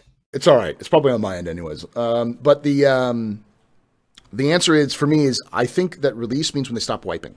When they stop wiping, and I don't think it'll be a big grand fanfare release. I think it'll be a beta soft launch, and when that beta soft launch happens, you'll have people who are really excited about it, and you'll have people who have no idea what it is, and then slowly figure it out over time. I don't think you'll have some big fanfare with CIG's like, "Hey, it's released now." It's just they're gonna say we stopped wiping, and then Chris will write a letter to the chairman, and they might do an ATV about it, and they'll continue to develop the game. And I think that's still 2 to 3 years away. Noob, what is releasing to you, and how long is it away? Soft launch? Well, I don't have to think about it. Chris Roberts told us exactly what that is. It's like you say, when there's no beta, there's just going to be that one time where this is the last time that we're going to do like gradual persistence, but then we get 100% persistence, no more. Now you guys, release my pretties, and then they continue to buff the crap out of the game and add content. But that day, that soft launch is not even a beta. He said that there won't be a beta. Yeah. The few? Yeah, I mean, soft launching to me just basically is the end of persistence wipes, right? What else is it? Like that's all it is. It's just basically one day they're going to stop wiping your account. Whatever that day is. I mean, what else is it? besides Sure, that. but the real question is what are the criteria to reach that point? The problem Stability. is if they don't have the game balanced well enough, and then they stop wiping accounts, then you get the imbalance, right? That people find ways. You get the Elite Dangerous at launch problem where people were making trillions of credits on unbalanced gameplay trade mechanics, and now suddenly you've got trillionaires in game right off the bat. Right, and then the only way to solve that is to wipe accounts again and start over, right? So it's like, or to balance it out so that they lose money and then it screws everybody else over. So right, but how do you do that fairly? Like trillionaires are just gonna get exactly. You can't, which is why you want, like, that's why I'm really concerned about the, like, that stop wiping moment is probably more important than anything else in the game, because that will determine right? that will be the determination of where the game's going to go. And it's not necessarily a release; it's a stop wipe. That's all it is. They'll know. Yeah. They'll know if the game is broken because gamers, by our very nature, find meta and break things. Well, sorry, go for it. I keep talking over you. Yeah. I was going to say, I think what I think would be very valuable is, instead of just wiping every 3 months and then all of a sudden stop wiping, if they slowly increase the time between wipes as it gets closer, to get more experience with, like, length. Like length, to see how the economy plays out in the longer scale, because it's going to be hard to tell long tail economics until you let it live for a little while longer. Yeah, sure. And I think we're going to see persistence wipes for at least the next few years. Yeah. So, and I'm good with that. If and especially if it works out to, like you're saying, if it's the quarterly releases right now, and then they get to the point where they're like, okay, we have enough economic gameplay involved that we can let this roll for 6 months now instead of 3 months, and then see where it's at. And then they go, oh, we need to make some major adjustments. Yeah, we're gonna, with the next patch, we're gonna reset again, and then run for another 6 months. And if it looks good at that point. But another thing you need to have is single shard server meshing, where everybody plays the same game together, which is a huge technological hurdle for them. We're still ways away from technological hurdles. Like in terms of, like, what does it look like? I have no idea what release is going to look like. It could be a single system. It could be 5 systems. It could be 17 systems. Yeah, I agree. I think whatever release looks like, it's going to look like a lot of dead players in day one. A lot of crashed servers and dead players, because MMOs just crash on day one. They always do that. Look at with the freaking anniversary sale. Day one for the first 4 hours was complete 504. Like, they destroyed the website, let alone the game servers.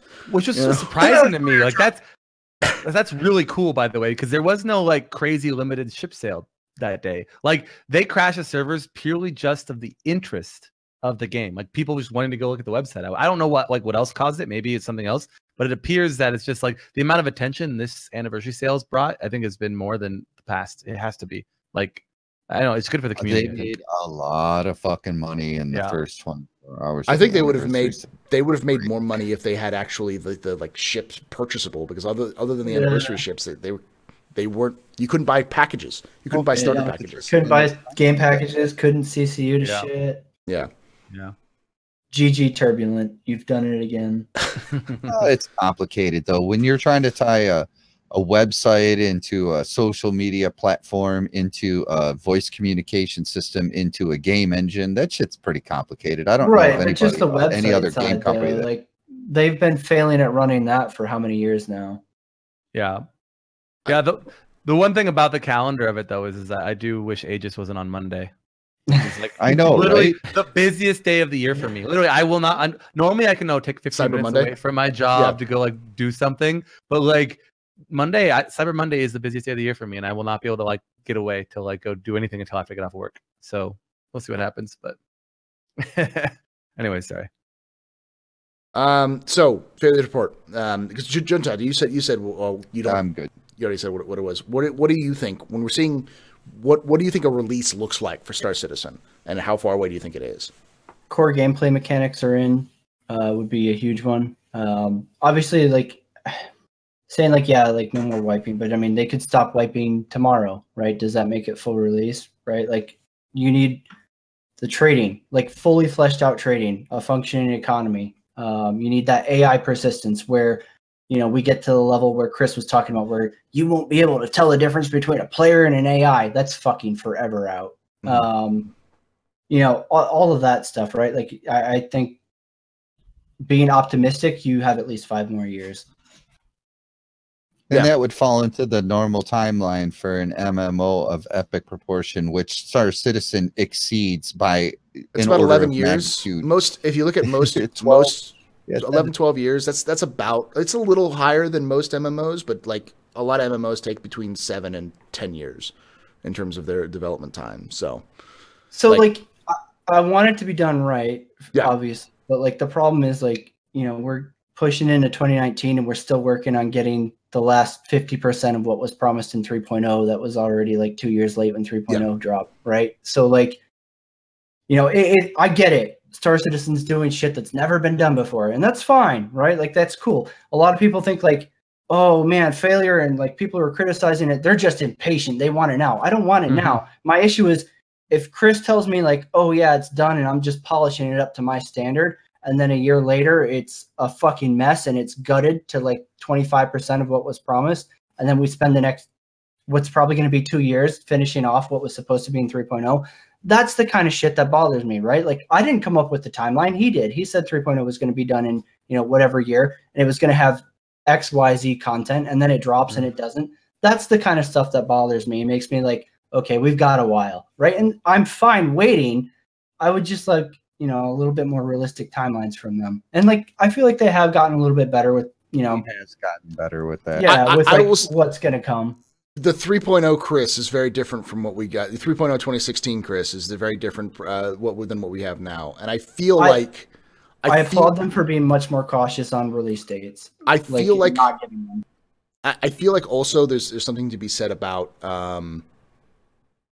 how teams work, because a lot of people, anyone who's been involved in like a large team effort, like, you know, multiple, you know, let's say 10 people or more, can know that a lot of times dynamics of how people communicate and what people do is important for these large efforts.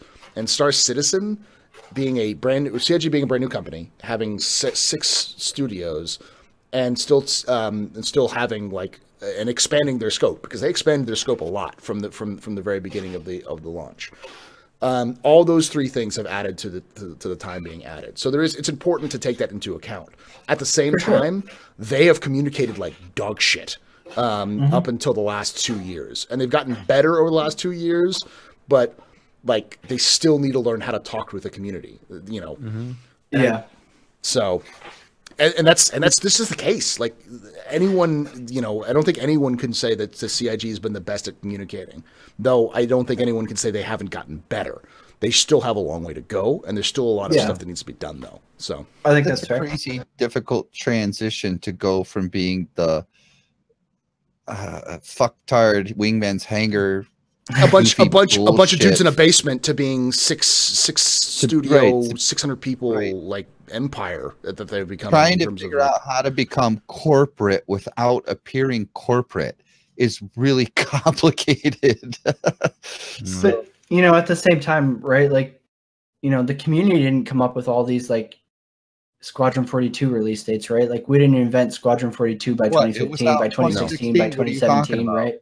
Yeah, right. Like, that's on CIG, right? Like, if you set that expectation, tell us, oh yeah, it's coming in this year, then I think it's realistic for people to be like, what the fuck, dude? It didn't come out. Oh, for sure. Yep. All right. Agreed.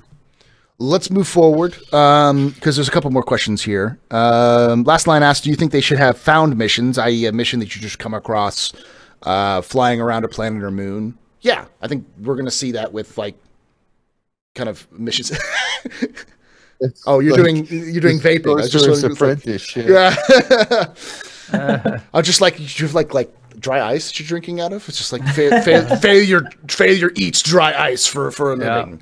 That's how I do the Ree voice. And Nubifire's over there practicing is like Dr. Evil or something. Welcome to my Idris, Mr. Bond. Yeah. But no, I think they'll do fan missions. Just where you stumble upon something and it just happens to be. I would hope so. Yeah.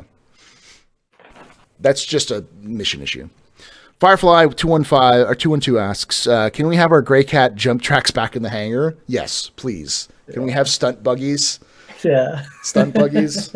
Just give us a stunt track at Even Standard. Area 18. Remember when Area 18 had that one patch where you could run people over with it?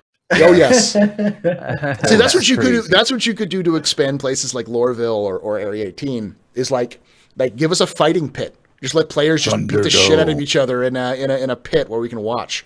No, it's called the fuse zone. Yeah. Literally just make it.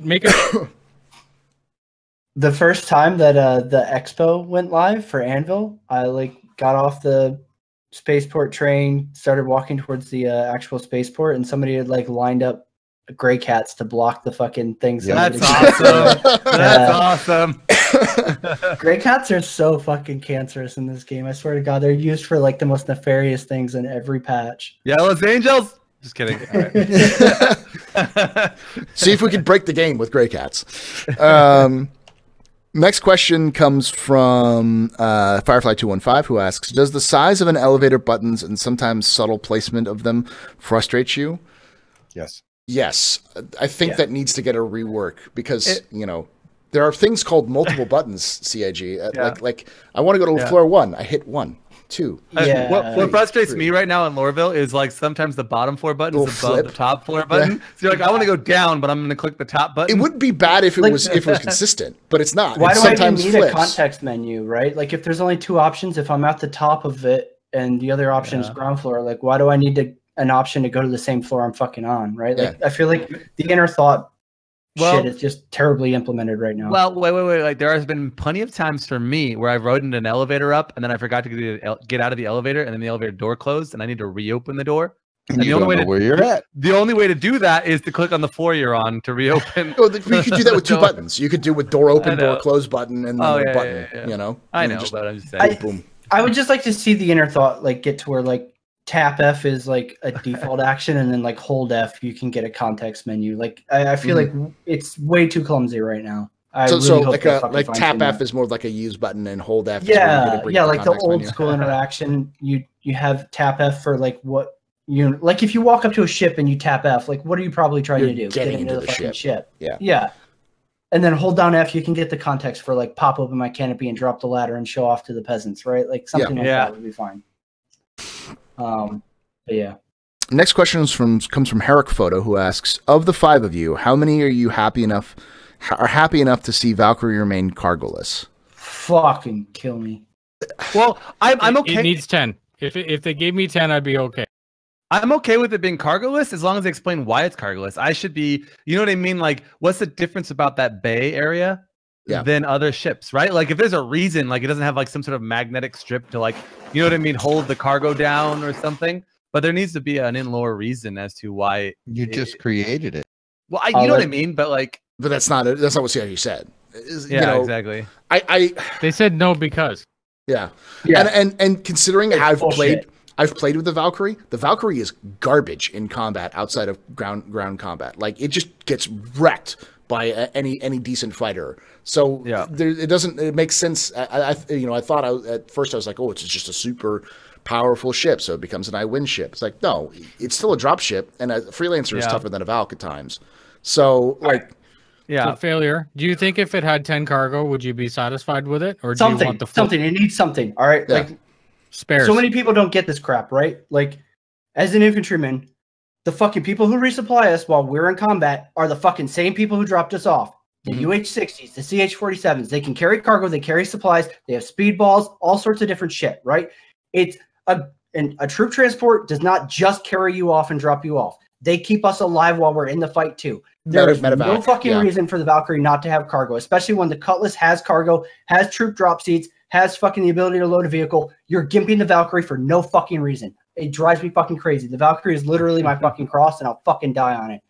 Fuck you, CIG. You gave us no fucking realistic reason not to have cargo in that thing, and it's fucking stupid the fucking reasons that they've given to not have cargo. Tell us how you really feel. I agree. I agree with your points, and I think that there's a reason why I should probably have cargo for dropping into hot zones to resupply. Although I think that if you phrase it in a slightly different way, they'd be more receptive to it, maybe. But but don't totally agree. I tried to do it in a polite manner, and Civil way. their Q&A answers were clearly, we don't give a fuck. Here's our bullshit reason. So yeah. At first I thought the reason why was because it would be an OP ship and you wouldn't have a reason to use anything else. But now that I've had a chance to like play with a Valkyrie and seen a Valkyrie just get absolutely shreked by a hammerhead. Like a hammerhead showed up at one point where we were trying to do ground operations with a bunch of people, and it was seconds. That thing was dead. Within seconds, that thing was dead. But it should. It's double the price. Yeah, which is double the crew. And so many people are like, "Oh, well, it's a fucking gunship." No, it's not. It's a dropship. They literally talked about that. How the Redeemer is the gunship to support the Valkyrie doing dropship ops. So stop fucking being like, "Oh, well, it's a troop transport and a fucking a gunship." No, it's not. I'm like, yeah, it has shit to suppress ground fire, but that's it. Like anybody who's used those remote turrets, they're fucking useless against fighters. They're literally for suppressing ground targets, and that's it. So 10 cargo would suffice for the support. No, and the thing is, we shouldn't have 500 cargo. That we agree on, because that would make it the god gun, right? That would make Connie's irrelevant, and make all the other ships. And the Mercury kind of did that anyways. The Mercury kind of made other ships irrelevant because it does have 100 cargo, right? But to me, the Valkyrie 10 SCU would give me the ability to at least reload my own guns without support. Right? Because your miniguns, 6 of them, they're all going to go dead, right? Extra rats, medical supplies, whatever the troops need, they need to have at least that. And I shouldn't need to put a Tumbril Cyclone in there with 1 SCU to have bullets for my troops. Right. Even in the freaking quiz, they talk about how the Valkyrie has spots for extra ammo in the in it, which is great, but it's not in. Like, I feel like it's totally reasonable to say, hey, you're picking between bringing a vehicle or bringing fucking supplies for the troops that you're dropping off. And a vehicle can matter. A vehicle like a heavy MG on the back of a TR can express the shit out of something. By the way, like, putting a vehicle in the back of a ship to carry it is no different than transporting cargo. Like exactly. In the real world, like, you know what I mean? Yeah. If cargo's going to bounce around in the future because you don't have it strapped down, because they haven't put the whole internal momentum thing into the game yet, but they are going to do in the future. They're going to have to put some mechanic to tie a vehicle down in the back of your ship as much as they are any cargo. So, anyway, that's the problem, right? Like you have the Cutlass, which can carry 46 SCU, or it can carry a fucking vehicle, and it can still carry 6 troops, regardless of which one you fucking want to bring. It can bring a Cyclone, which is the exact same loadout that the fucking Valkyrie can bring. You can actually put 2 Cyclones in there with you can fit six troops in there. Besides, you don't necessarily need to put them in seats, you know. And it costs 1/3 of the fucking price of a Valkyrie. Yeah, and literally almost as much firepower crewed by 2 people versus fucking 6. So tell me more about how it breaks the game by letting the Valkyrie have cargo. To be honest, and it's a fighter. To be honest, they've always said you can put cargo anywhere on a ship if you want to put it there. It just might bounce around, right? So so even though you can't officially put cargo in the way the game carries right now, obviously you'll always be able to. But you'll have to manually load it. Yeah, exactly. And that's stupid. Yeah. That and who knows how extreme they're going to get with this fucking shit's going to fly around and fuck people up crap, right? Yeah, you don't know. Well, that's the whole point. By the way, you need that, because what's the point of having 20 seats that strap you in for your troops that are dropping off if that doesn't exist? That's the whole point of those seats, right? So, yeah. All right, we'll move on from that. But anyway, I feel like we came to a common. I feel like we came to a common ground on that. You know, we all agree on cargo, right? Yeah. It should carry cargo. Assault is real. I'm not asking to pack the whole fucking bay, just for the record, right? Yeah. I understand that that's unreasonable, and I don't think most of us are asking for that. Let me put it this way: they have a folding shield for the backsplash of the Dragonfly. That kind of comes up and down. If you just push that forward a little bit and then just made that small strip behind it cargo, it would work. It works just like you don't need a lot. Yeah. Cargo strap. You have plenty of time to redesign the ship again, like every other ship. You don't even have to redesign it. You just have to say, yes, this vehicle grid takes cargo. Yeah. Done. It's literally just a code change for them. Yeah. It's a small. It's not a. I wouldn't say it's a small change, but it's a smaller change than redesign it. Right? Yeah. Well, we definitely want to see the Valkyrie go through the constellation cycle. Oh God! Does it have a toilet? It has one toilet. It has one toilet. It has one toilet. It has one toilet for, let's see, and 1, 2, 3, 4, 5 for 5 crew and 20 soldiers. Oh, I would not want to be on that ship for a long trip. Outside, 5 beds that are outside when you open the door. I think 4 beds that. 4 beds, outside. 5 crew. If you open the door in space, people sleeping will die. Sleep easy, my friend. Okay, so we'll expect the 6th iteration of the Valkyrie at some point in the future. Valkyrie 2.0. Next question comes from. All right, Alexis just asked the exact same question. So, Jeff Murr asks, "I'm for having a player-controlled economy. Can you back up my opinion or shoot it down?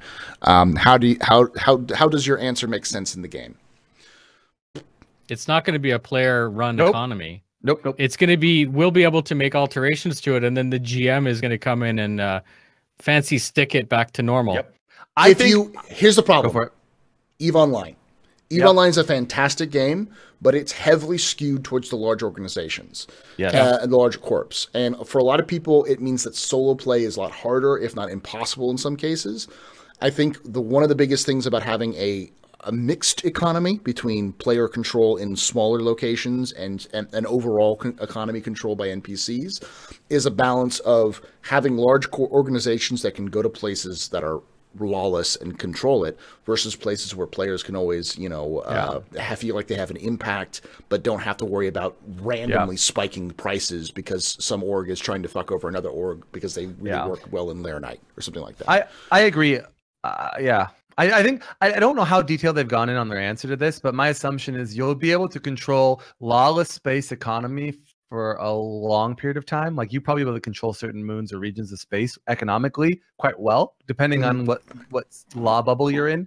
And then I think you'll be able to control very small pieces of space in powerful law bubbles, like the UEE space or whatever, for short periods of time. But I don't think you'll be able to control the economy in like UEE space for a long period of time, especially near the heart of the empire or whatever. So I we'll see. But during SidCon, Tony actually revisited this and emphasized that, in case you don't know Tony Z, I think everyone knew that. Yeah. Basically, you can go in and alter something, like upset the economy, and then the subsumption should react in a good way. Whereas if you imbalance law, let's say you put a lot of crime in there, then the corporation is going to pay more for security, or double shifts, or deputize more people to counteract the effect that you have. So the 10-to-1, that 10-to-1 ratio will have an automatic and realistic effect if subsumption works the way he says it will. And then you don't even need the GM to really step in, because it's going to fluctuate. Like it's like pushing a balloon down, right? Fluctuate, and I will. They want you to disrupt things so that the system can fix them. Right. But there's a forcing function trying to keep economies in a very specific spot in the game, and then they get too out of whack from those spots. I think you're going to get, like Nubifire said, more pressure from the game mechanics themselves to get them back to that normal. At its most basic sense, Chris explained it a long time ago. If pirates are overtaking a trade lane, then security will increase in the trade lane. Right. Yeah. Mm-hmm. And that security will not just be NPC based; it will also be player based. Where they'll hire you'll have missions that pop up for bounties for certain players, or NPCs that are walking the system. Mercenary groups will have more contracts for NPCs to transport large transports. Transport companies will need more stuff than they normally can get, so they have to hire independent contractors like players to do it. So the players have a role in balancing that system out, though it's manipulated by the NPCs. And the idea being that I think it's more important so that the smaller players don't feel like they have no impact and they have no fun, and it's important for the larger players to still feel like they have some impact in some areas of the game, like larger groups. Yeah. Because there's going to have to be a balance between the solo Care Bears and the crazy psychopaths, of the universes. the trade routes that have a lot of money, and again, I'm assuming a few things here, but the trade routes that have a lot of money potential to earn by blockading them, the NPCs are going to scale much higher than any org could ever defend against. I still think, and they haven't really talked about this, but I think weird out of the way trade routes that have 10, I don't know, let's just say 1 million UEC traveling through it every week. Not a lot, you know what I mean? Like I doubt you're going to see like the game scale up NPC defense on those trade routes to an insane degree, but those will be very small trade routes that you could probably find routes around. You know what I mean? So I imagine orgs might be able to blockade really small trade routes that aren't very popular, but I don't imagine them being able to blockade large trade routes that affect the global economy. I think they could, but they wouldn't be able to do it for very long. No, the response would be it's the Eve rule, which is Concord is for revenge, not for justice. Yeah.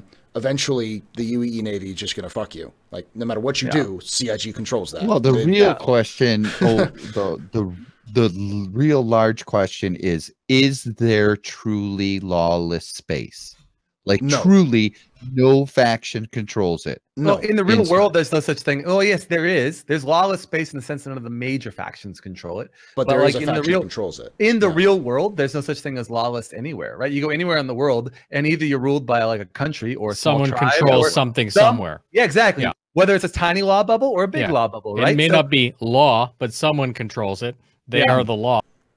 Exactly. That's the question. So is that the route that they're going to take, that there will always be some faction in every system everywhere, or will there be places that are just a complete fuckfest free for all? There will be some places. We have AI pirates, and we have AI enemy, and we have AI security. We have AI pirates. So you're correct, the few that that it doesn't make sense that there won't be something somewhere. It just will be, if a pirate sees you as a pirate, he won't attack you. If you're a bad guy, then maybe he will.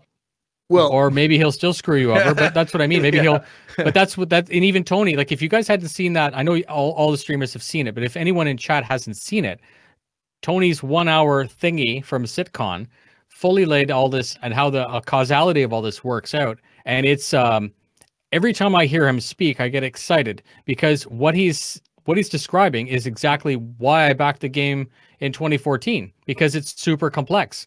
IFCS was exactly what I wanted to hear. Of course, rip IFCS, but whatever. Yeah. As long as the subsumption still works, I'm 50% happy. Yeah. Mm. Yeah. There's a lot of people in chat are talking about how this is all high ideas and they haven't delivered it yet. The question, but I'm going to reiterate. But they're doing it. What I'm going to reiterate is the question is about the player economy, or the player economy versus a NPC economy. Yeah. That's the reason why we're answering it in the way that CIG has talked about. So that's a completely different question, is if the NPCs are being, if this economy and if the NPC AI is functioning or not, or if it's in the right direction. That's a different question altogether. Yeah. This was talking about the economy and how it's designed and why it would make sense. Okay. Yeah. I just want to make sure we're directing our rees in the right directions. I would probably revert back to what Chris said years ago. I'm not making Eve 2. Yeah. Yeah, exactly. Yeah. I think that's fine, right? Like, I don't think most people who back Star Citizen want Eve 2. There are some. You're going to see yourself being able to manipulate the economy and affect the economy the way anybody in the United States does. Like, you can be an outlaw gang, you could be a drug runner, you could be whatever you're going to do, and you're going to see those things that you do affect the economy. And then you'll get attention. The United States will always be bigger and will always crush you. Yeah. Or, you know what I mean? Or whatever. Yeah. You know? How do you expect to ever implement, using your reference, right? Like the United States, right? Like, how are you ever going to fucking affect the United States economy as random dude? Yeah. Yeah. I think that's fair. Even an org, like you have big orgs, like they're outlaw-ish orgs, whatever you want to call them, that make billions a year in revenue off of illegal sources. And yeah, they find a way to exist inside the U.S. or outside the U.S. and work around it, but they could never truly go overthrow toe-to-toe. the U.S. or even toe-to-toe. Exactly. Yeah, exactly. So, and that's the same way. Your player organizations are not Coke. They're like a regional chain in Right. Arkansas is more like the equivalent, even though the Yeah. largest orgs are going to be small Yeah. in comparison to the NPCs. And I think the reason why they did that is, again, because the balance between your solo player and your massive, test squadron or explore in terms of sizes is It makes sense. important to balance between both of those and their experiences. Let's move on. All right. Firefly asks what everyone's drinking tonight. Well, because I didn't sleep much, I'm drinking water, a lot of water. Absolute. Nice. I'm drinking water as well. No I drank a wine lot for you? I drank a lot of wine last night. And, Wine has water in it. yeah. And I drank a lot of wine the night that I decided I was going to be on the show. So I got to take a break today. Yeah, I know. Junto? Wow. Junto? Sprite? Wow. There you go. I told Failure that he's that we bring something alcoholic, and like none of us are drinking except for Failure. I feel like a fucking retard. I'll go get a beer after I ask this next question, so you guys can do this. Fuck. Normally we do drink beer and stuff on the show. It's just Next no question way comes from for me to Firefly, who start asks, drinking "What at the will time the exploration show look starts." like if we only get 4 to 5 systems at launch?" Why don't you guys discuss that while I go get a beer? Sorry, what was the question? Repeat it. He said, Well, "What will exploration look like if we only get four or 5 systems on launch?" We've talked about this question a lot. Exploration Correct. generally will probably not be exploration in the sense of I discovered a new planet or a new whatever. It's going to be, I'm scanning for new jump nodes, or I'm scanning for interesting mineral deposits, Or good you know what I cargo mean? runs, Right, or yeah. good I think people to bounty. exploration- Okay, sorry, go ahead. No, go ahead. I'm done. I was just gonna say, I think exploration in Star Citizen is going to be completely different versus like what you consider in Elite Dangerous, where like you're discovering planets and shit, right? In Elite, whereas Star Citizen will, like you said, it'll be you're discovering jump points, shit like that to monetize. Yep. And I think you'll be able to I found a cool jump point that saves you like this much dollars or in fuel for quantum fuel between point A and point B. You could sell that for an insane amount of money to a cargo org. You know what I mean? Like those kind of exploration aspects will be very key. I think that there will be a little bit of the cool, I found an old temple on a planet, you know what I mean, kind of stuff. Yeah, but I don't think that's going to be the main aspect of exploration. I think. Yeah, I agree. I was going to say one of the things I think about exploration in general is everyone references Star Trek when it comes to like space exploration. What the fuck are they doing in Star Trek 90% of the time? Killing red shirts. No, they're scanning bullshit nebulas. Like that's all they're doing is just mapping. Picard mapping is shit. having conferences and all kinds of seminars and orchestra things. Orchestras and stuff like that. But they're doing that. Kids They're doing that to pass the time because they're scanning bullshit everything nebulas. except work. Yeah.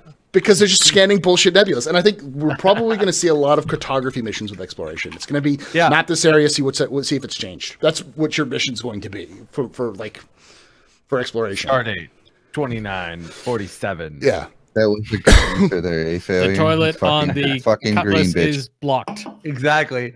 And I don't. There's no toilet. Exploration is going to be probably one of the least rewarding experiences, I think, compared to other things like mercenary work and bounty hunting and piracy. That gets you the action, gets you the immediacy. Exploration is going to be a lot of, hey, look at this pretty sunset. Hey, let's go map this area. Hey, let's go see this area. It's going to be a lot of like scanning and reporting rather than intensive stuff.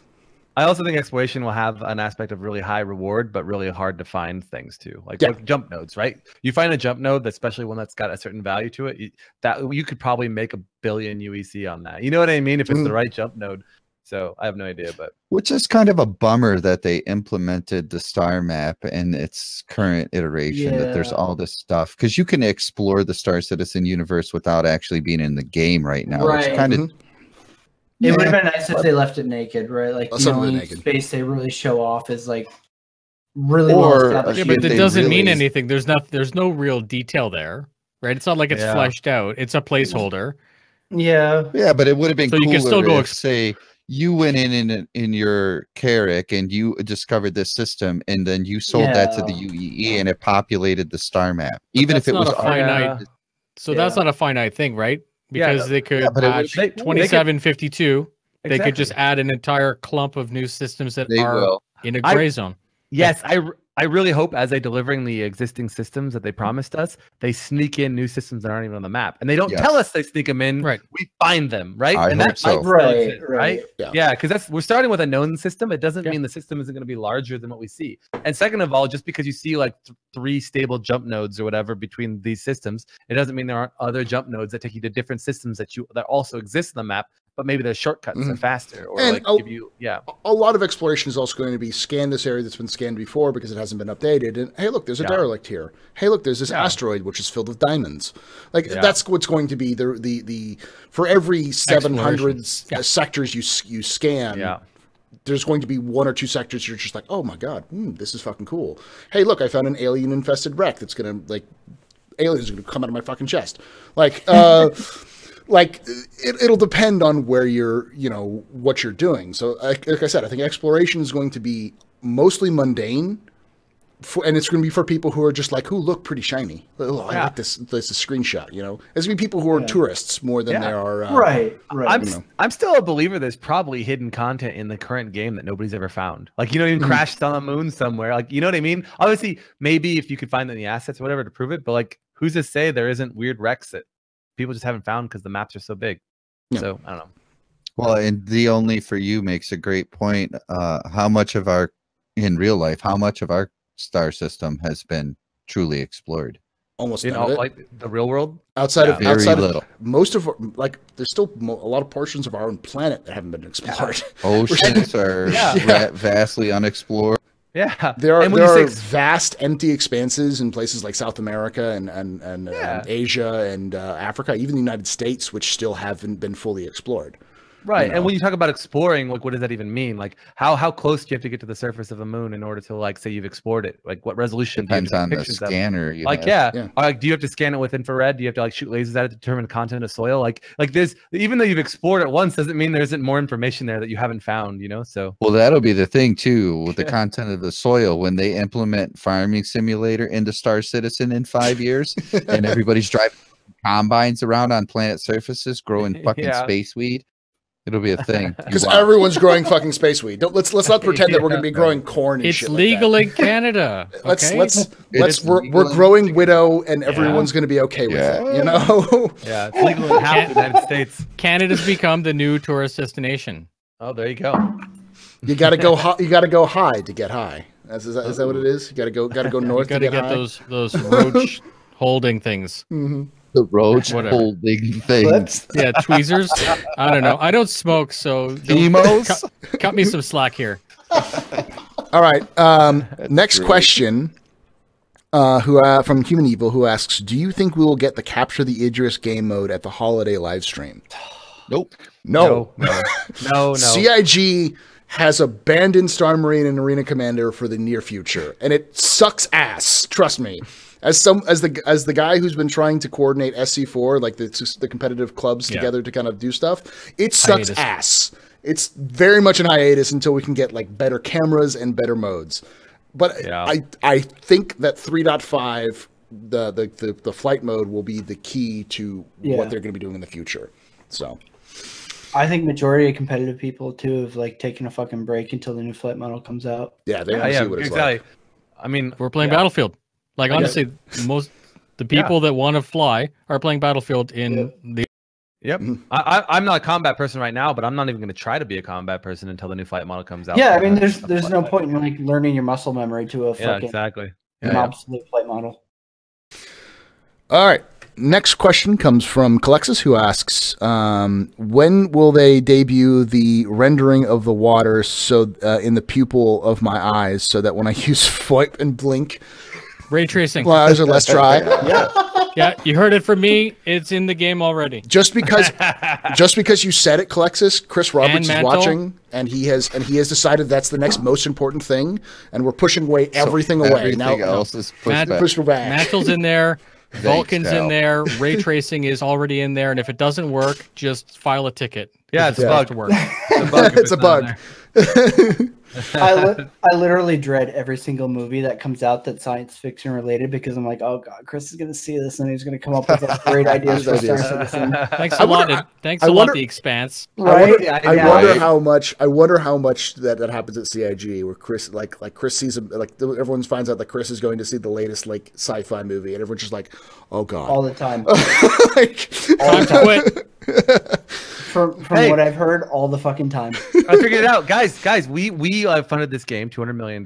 We just need to start another fund to make a movie for Chris Roberts to watch. So that way he can make the game with us. That's right. That's what we're gonna do. We're gonna make a movie of the game that we want. Wing Commander 2: The Revenge of Angel. Yes. And she's like super old now.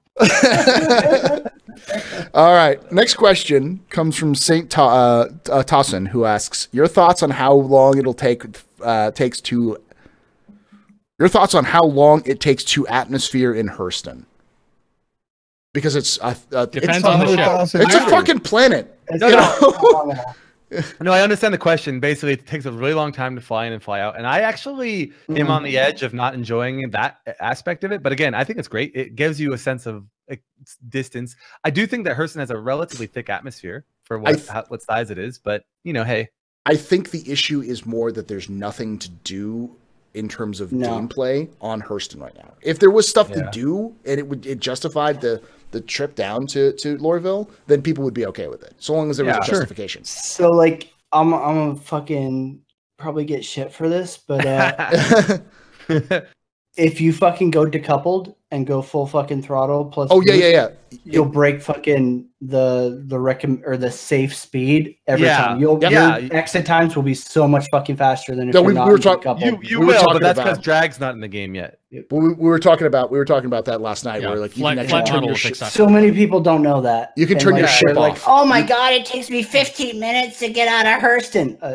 Fucking even like the biggest ships, you're out in less than 5. Turn your ship off. Also, if you're going in, turn your ship off. It'll fall fast. It'll fall faster than you fly down. I turn my Starfarers off, and when I turn it back on before I crash to the ground and crater, I'm going like 2,500 meters per second or something like that. That's a feature, not a bug. I'm sure people are gonna like start escaping Jump Town faster than I can run them down now for saying that. But like, just for the sake of like people who are complaining about like how long it takes them to get out of Atmo.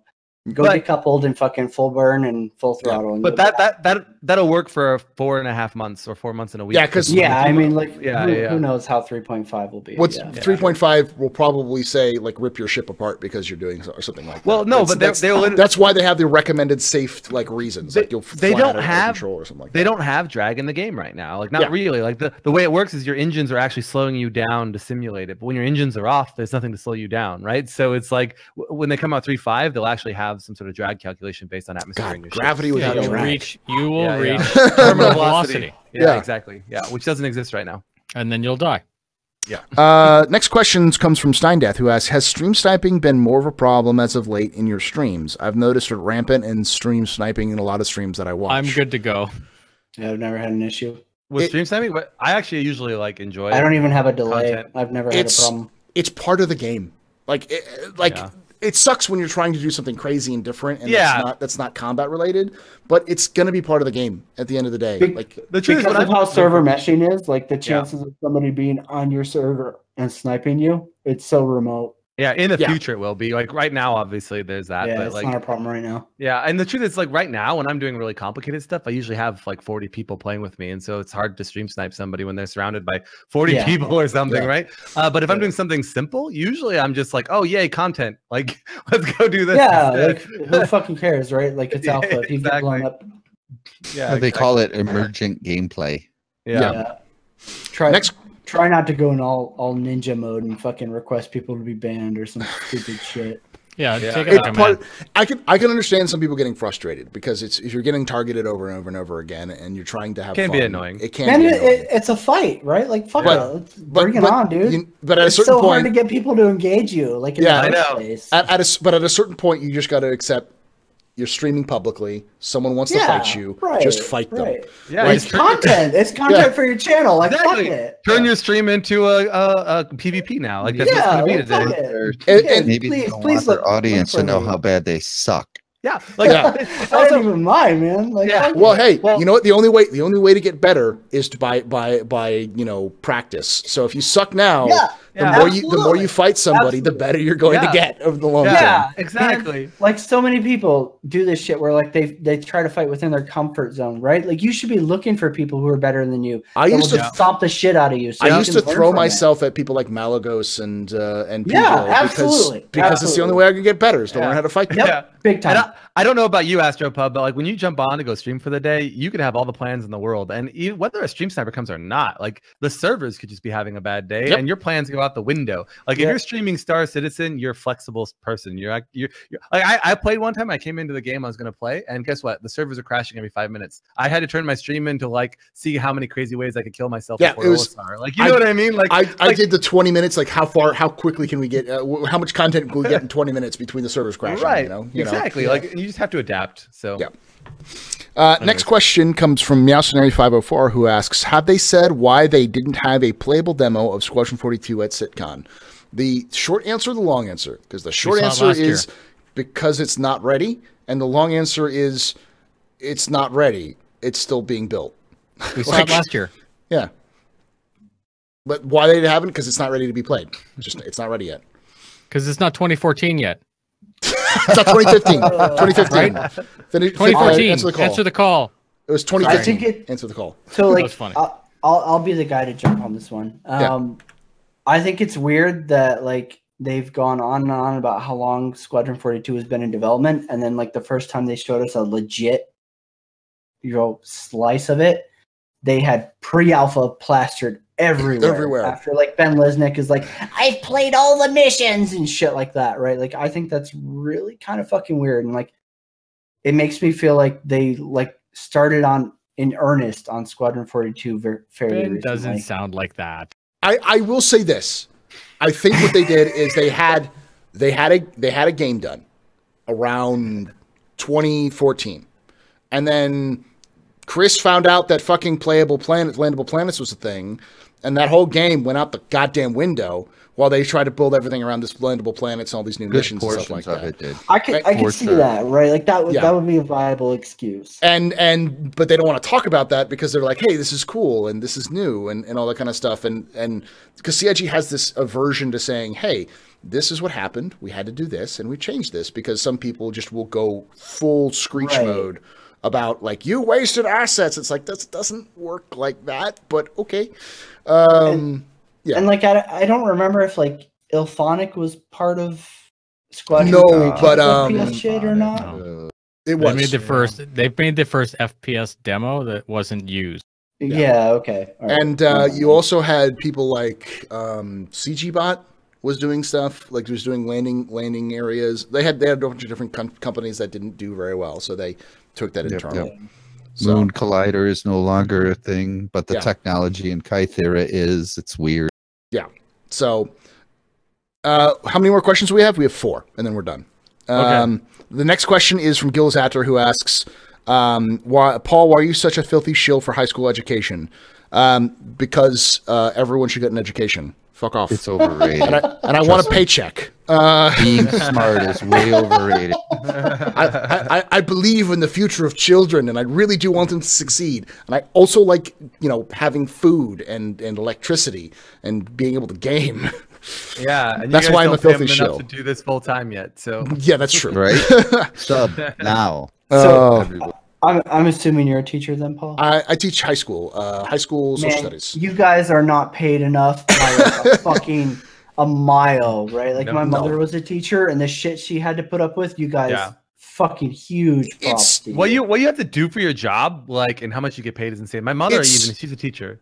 Yeah. The issue isn't.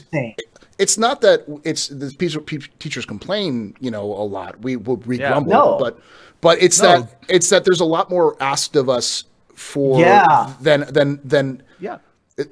I'm gonna put on my soapbox. Fucking ridiculous students ask, and then like how much you have to spend out of your own pocket for like supplies and my shit. mother goes to the store, like Walmart or wherever, all the time. Like, I gotta buy supplies for the kids out of her own paycheck. All the fucking gets paid. Yeah, so it's horrible. So it's a fucking crime. We sign up to teach kids, and we've got other things. We're part counselors, we're part bureaucracy. We've got a lot of different jobs we have to do in hats, and we don't really mind it. It's part of the job. But when you have that, and you have to get a bachelor's degree, and then you also have to get a master's degree, and then you have to get a PhD in many cases.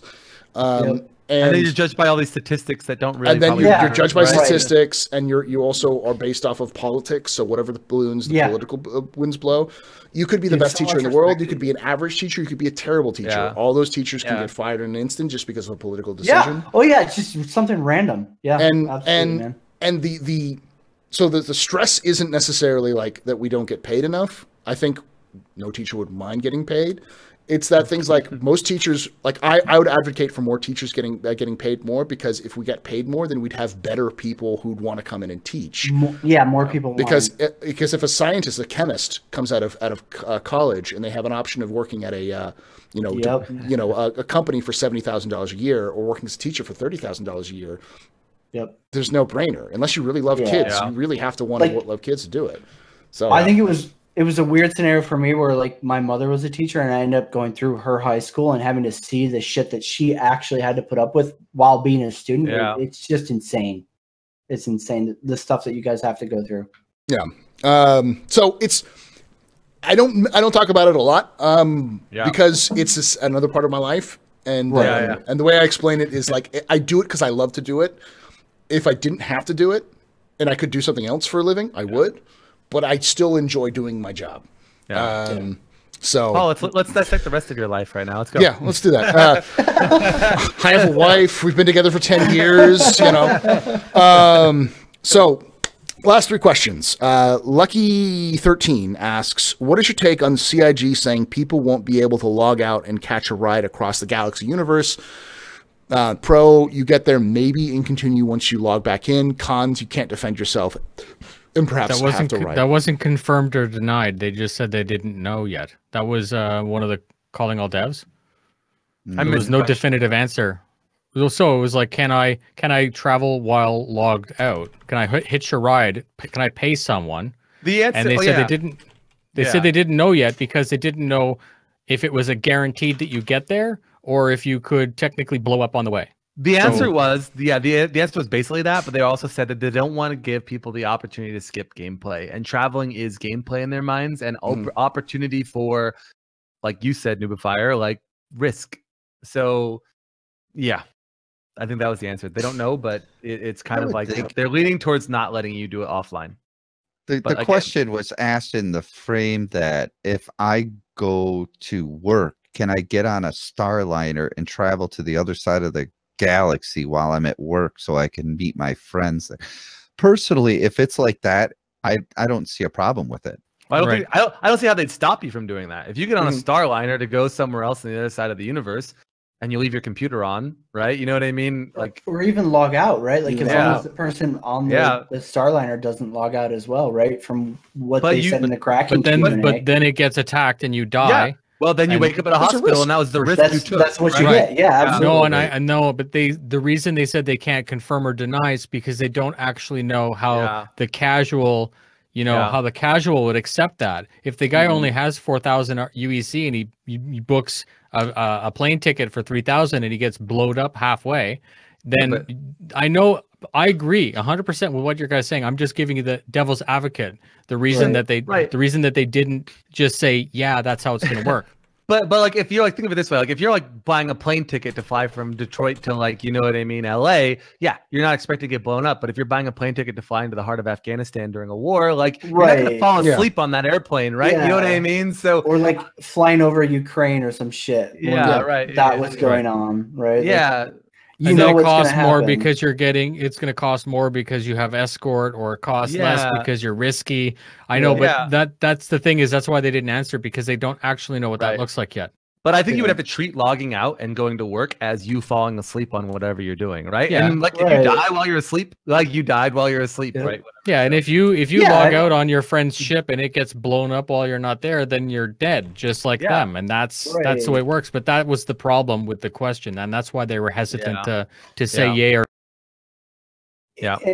I think it's insane to like expect CIG to reinvent the wheel, right? Like safe logging has been a thing in so many games for so many years now, right? Like it's on you to log out in a safe spot. Like why would you expect something more out of CIG to cover you. Where even casuals can manage that in every other game. And I see that as a great alternative to agent smithing, because if you could log in, get on a Starliner to where you and your friends are going to meet up to do a mission, when you get off of work, that's fine. You take that risk, but you're also taking a Starliner. It's like, isn't something like air travel is considered the safest mode of transportation in the world because of just how few accidents and right. Accidents there are? Space travel is considered the most dangerous travel because in the of world. percentages. Yeah, right. Everything is trying to kill you. Yeah. Yes.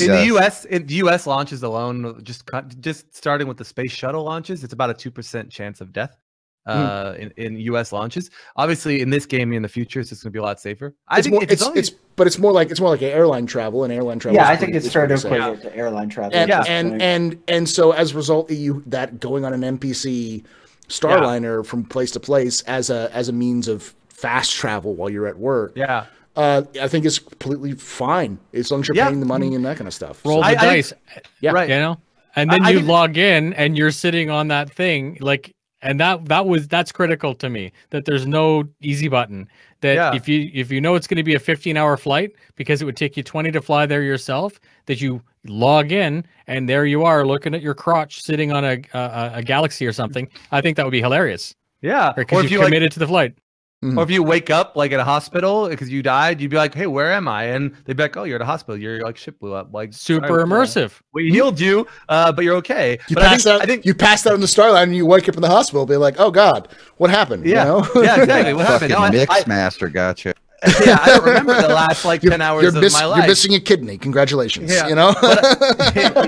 But I do think I would highly expect that if you're flying from one side of the UEE space to the other side of the UE space, and you're not leaving into Vandal space or some other unknown priority area, your odds of your your plane ticket that you purchased being dangerous is probably going to be insanely low. I don't imagine you dying very often. All right, moving on, because we've only got now 3 more questions, because Little Madness asked a question, but it will be pretty quick. Fastcard asks a question. He says, so I made a pilgrimage to Lorville for the expo. The thing that got me was trying to quantum. You select your destination, go to the destination, and at the destination, it disappears as a target. Any suggestions to new players to know this stuff without asking someone? It's a bug. You can actually set up a complete route to a destination. If you go into the map, you can scroll in, you can click Lorville and set as my destination, and it'll automatically give you your jump points each time. But sometimes it doesn't. That's just a bug issue. It's an issue of the servers, not necessarily the thing. Yep. So on your Mobiglass, you can pick down to your finest destinations and choose a route, and it'll automatically plan it for you. You just got to find the little diamond and go for it. And get lucky. But they just added that functionality in, so it is literally in tier 0. Yeah. So implementation, so it's pretty choppy. Yeah. It'll get better.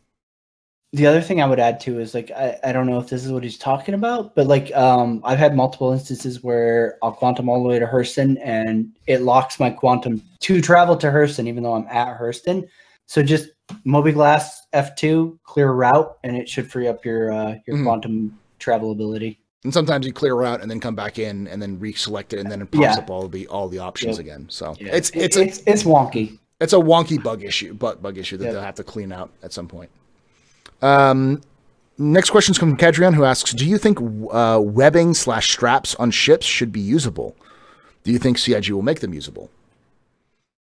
I mean, they've talked about things like bolting things down, whether they use straps for that or grab plates or other tech. I think if Chris Roberts can make it so that you can use a webbing belt on the side of a ship to carry cargo, Chris Roberts is in love with that kind of shit. He'll try it. Yeah. Do I think they'll try it? Possibly. Do I think it's realistic? Probably not. But they did really cool stuff. They should worry about it right now. Fuck no. No, we've got so many other issues. Yeah. But they did show off really cool soft body mechanics with cloth and stuff like that in some of the demos. Was so good. Yeah. So graphically they could do it, just whether or not the gameplay of doing it and what the value add is, I don't know. But yeah. I think it would be like strapping stuff to the side of cyclones or Ursas or something like that. So you can create a combat Ursa that just is strapped with nothing but with supplies like food and medical supplies and ammo and stuff like that. So you can drive that around. And then you have your solution to the Valkyrie problem. Yeah, for sure. Oh, a reefer ship. Just put dead bodies on the outside. Exactly. Well, no, but the webbing issue would also be a thing to solve the Valkyrie problem. You just put webbing inside the Valkyrie, and you just drop it inside. Oh, the yeah. webbing, I mean, you know? it has it. It has it already against the fucking walls, right? Yeah. I don't know if you're familiar with it, Paul, but yeah, like the whole cargo bay of the Valkyrie has webbing alongside. cargo webbing, Just like a C-130. Yep. Like, Yeah. just like Just a cargo ship. Cargo. It's a fucking cargo ship. It's a cargo. and that's been one of my things. You know, going back to the Expanse, right? Like, you have the Expanse where like there's multiple episodes where like they go to do something and like a wrench is fucking loose or the coffee cup or whatever, and they're like, "Oh man, you didn't think to fucking secure that? That's a ballistic fucking object, right?" Yeah. Like, Star Citizen keeps talking about like how shit's gonna fly everywhere, and like it's always been weird to me that like, you know, so like what about like people moving around in a ship and stuff like I feel like CIG has so much stuff to figure out with like.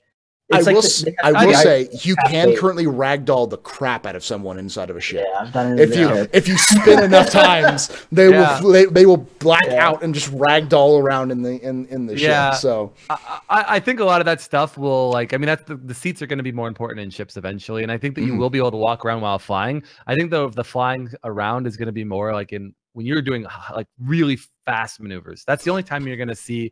Or you get rammed by something or hit with a missile or something. Yeah, like those are the times you're going to see people get thrown around, but not like normal flying, right? I think you're going to be able to just fly gently and people will be able to walk around the ship. I don't know. That's my thoughts, but last question. I wish CIG would stop putting gimbals on combat ships. Should ship buying have full fixed loadouts versus gimbal loadouts buying options? The Saber is the Why? perfect ship. The Saber is the perfect ship. It has 2 fixed and 2 gimbaled so that everyone gets something. And the other advantage is it's a balance thing. Look at the Hawk, the Hawk, the Arrow. The Arrow comes stock with a bunch of great material, but its weapons are kind of garbage in terms of combat. And so it means that you don't get an instant I win ship. You have to purchase the ships aftermarket, the weapons aftermarket, which means you have to work for it and upgrade your ship, which gives you a reason to play the game. So the gimbals give you a sort of advantage, and it helps with mouse users because most people are going to be playing with mouse users, and it also lets you know, oh, I can upgrade this and change this around. I think gimbals are important as a balance for basic loadouts. Right. So. Also, I'm not a combat pilot, so everything I say is meaningless. But I do believe that gimbals might become more valuable when they nerf maneuvering thrusters because you're going to be able to like. I mean, I don't know. I would think so. And better. All right. Yeah. That's it. There was one more question, but I think that's it. You have something, Failure? Oh, I was just gonna say, like, why default it to a fixed, right? Like they give you the option to upsize whatever weapon loadout it is to go fixed, right? So like, why would you want like default fixed loadouts? Yeah. All right. So to me. Follow all these wonderful folks. If you're watching this on YouTube, thank you for watching this. Please do follow all these wonderful folks. I'll put all their information in the background. Newfire's doing a giveaway. I'll put that in the information as well. Do that if you guys want to enter it. We, of course, are doing our monthly, as always, which is a Gladius. So it's just following the stream and, subscribing on YouTube. It's pretty much all it is. But all these wonderful folks, Juntao's got his got the Base Radio Roundtable, the Star Citizen Roundtable on Sundays. You have to go check that one out. The Few likes to crash a lot on stream. Yep.